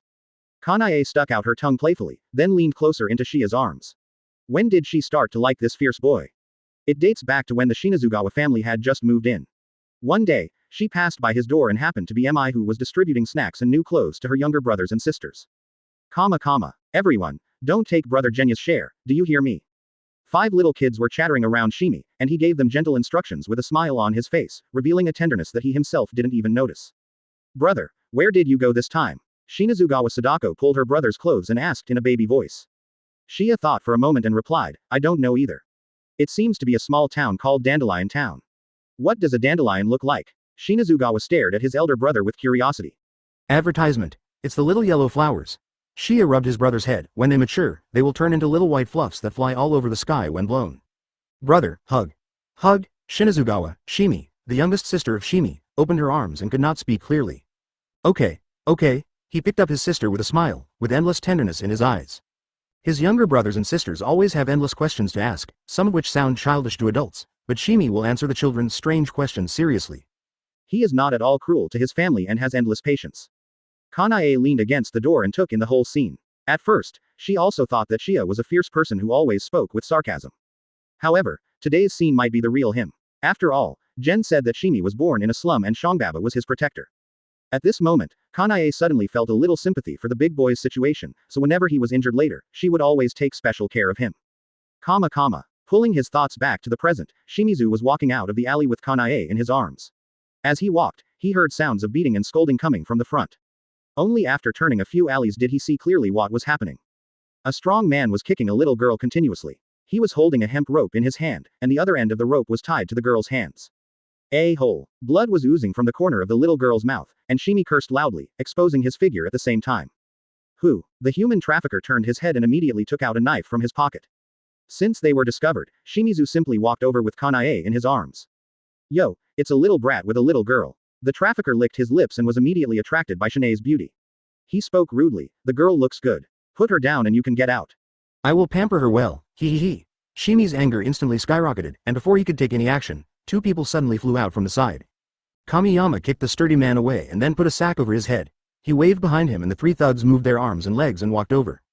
Brother, beating people up is our job, that's right. Advertisement. I hate human traffickers the most, FK them. With Shimi's bewildered expression on his face, Kamiyama and his gang beat up the human traffickers. After they were done, the 3 hooligans ran away at lightning speed. After all, they still had to hang around here and couldn't let anyone see their faces. Kamiyama stepped on the trafficker's chest, took down the bloody sack, and said viciously. If you dare to say what you just said again, I will cut off one of your legs. The trafficker, with a bruised face and missing teeth, cried. He knew he had hit a wall today, and begged for mercy. Brother, this is all my fault, please spare my life, please. I will never dare to do it again. There will definitely not be a next time. Shinobu walked over with the little girl, kicked him, and said unhappily, if you want to do it again, you will be rude to my sister and I will castrate you. Hearing this, the human trafficker almost fainted. He didn't expect this seemingly petite girl to be so cruel. Too lazy to deal with the traffickers, Shinobu suggested, let's adopt this child. She's so pitiful. Kamiyama turned his head and took a look, his pupils were shocked. Isn't this Tsuyuri Kanawo? I didn't expect to meet her in this way. He nodded and said, okay, adopt her. It's good to have more sisters. Listening to the conversation between the two, the trafficker said stubbornly, brother, sister, I bought this with my own money. You know, the government doesn't care. Even though I was extremely scared, I couldn't go against money.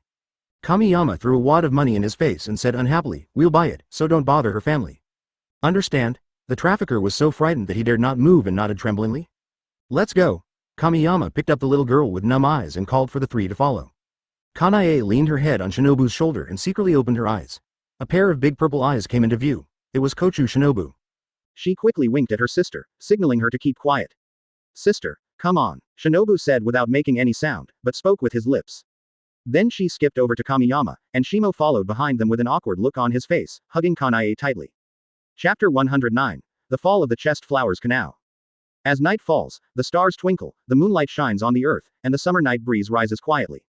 Shinobu held Kanae, Shinobu held the silent little girl, and Kamiyama acted as a laborer, carrying 2 large bags of herbs. A sick man who had fainted, a child who was like a puppet.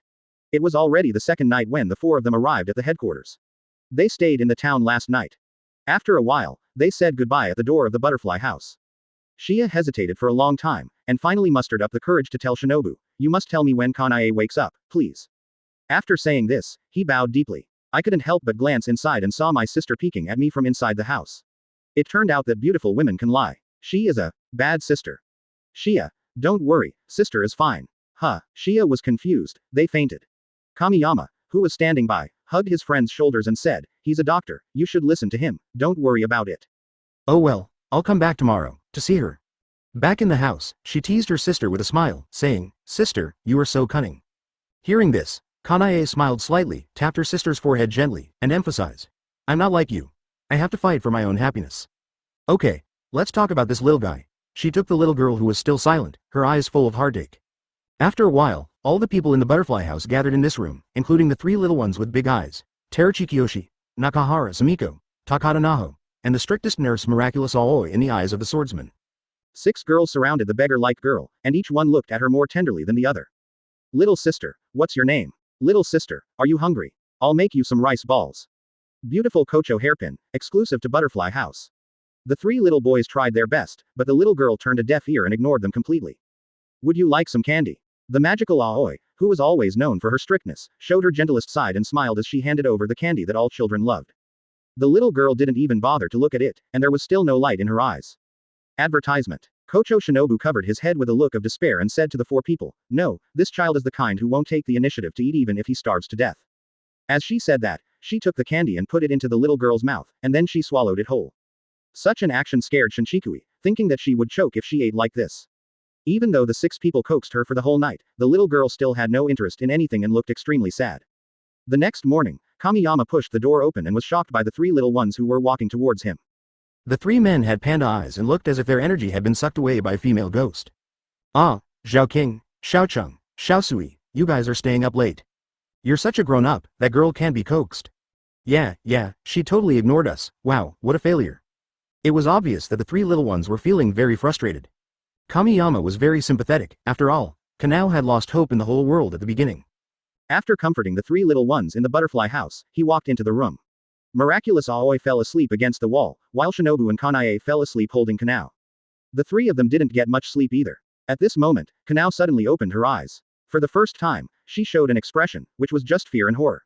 Seeing this, Kamiyama gently picked her up and tiptoed out of the house. It's okay, you're very safe now, don't worry at all. Good boy, go to sleep." Soon, Kamiyama began to hum a somewhat awkward lullaby, and unexpectedly she became quiet.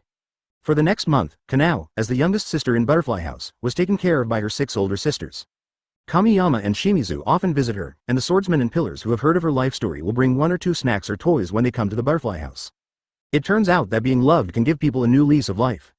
It is another sunny day, and it is an important day for Kanao. Today everyone plans to give her a complete name, which represents new life. Just like the first day they came to Butterfly House, the 6 people in Butterfly House surrounded Kanao. Advertisement. What was different from the first day was that there was light in Kanao's eyes, even though now she still needed her sister's orders to act.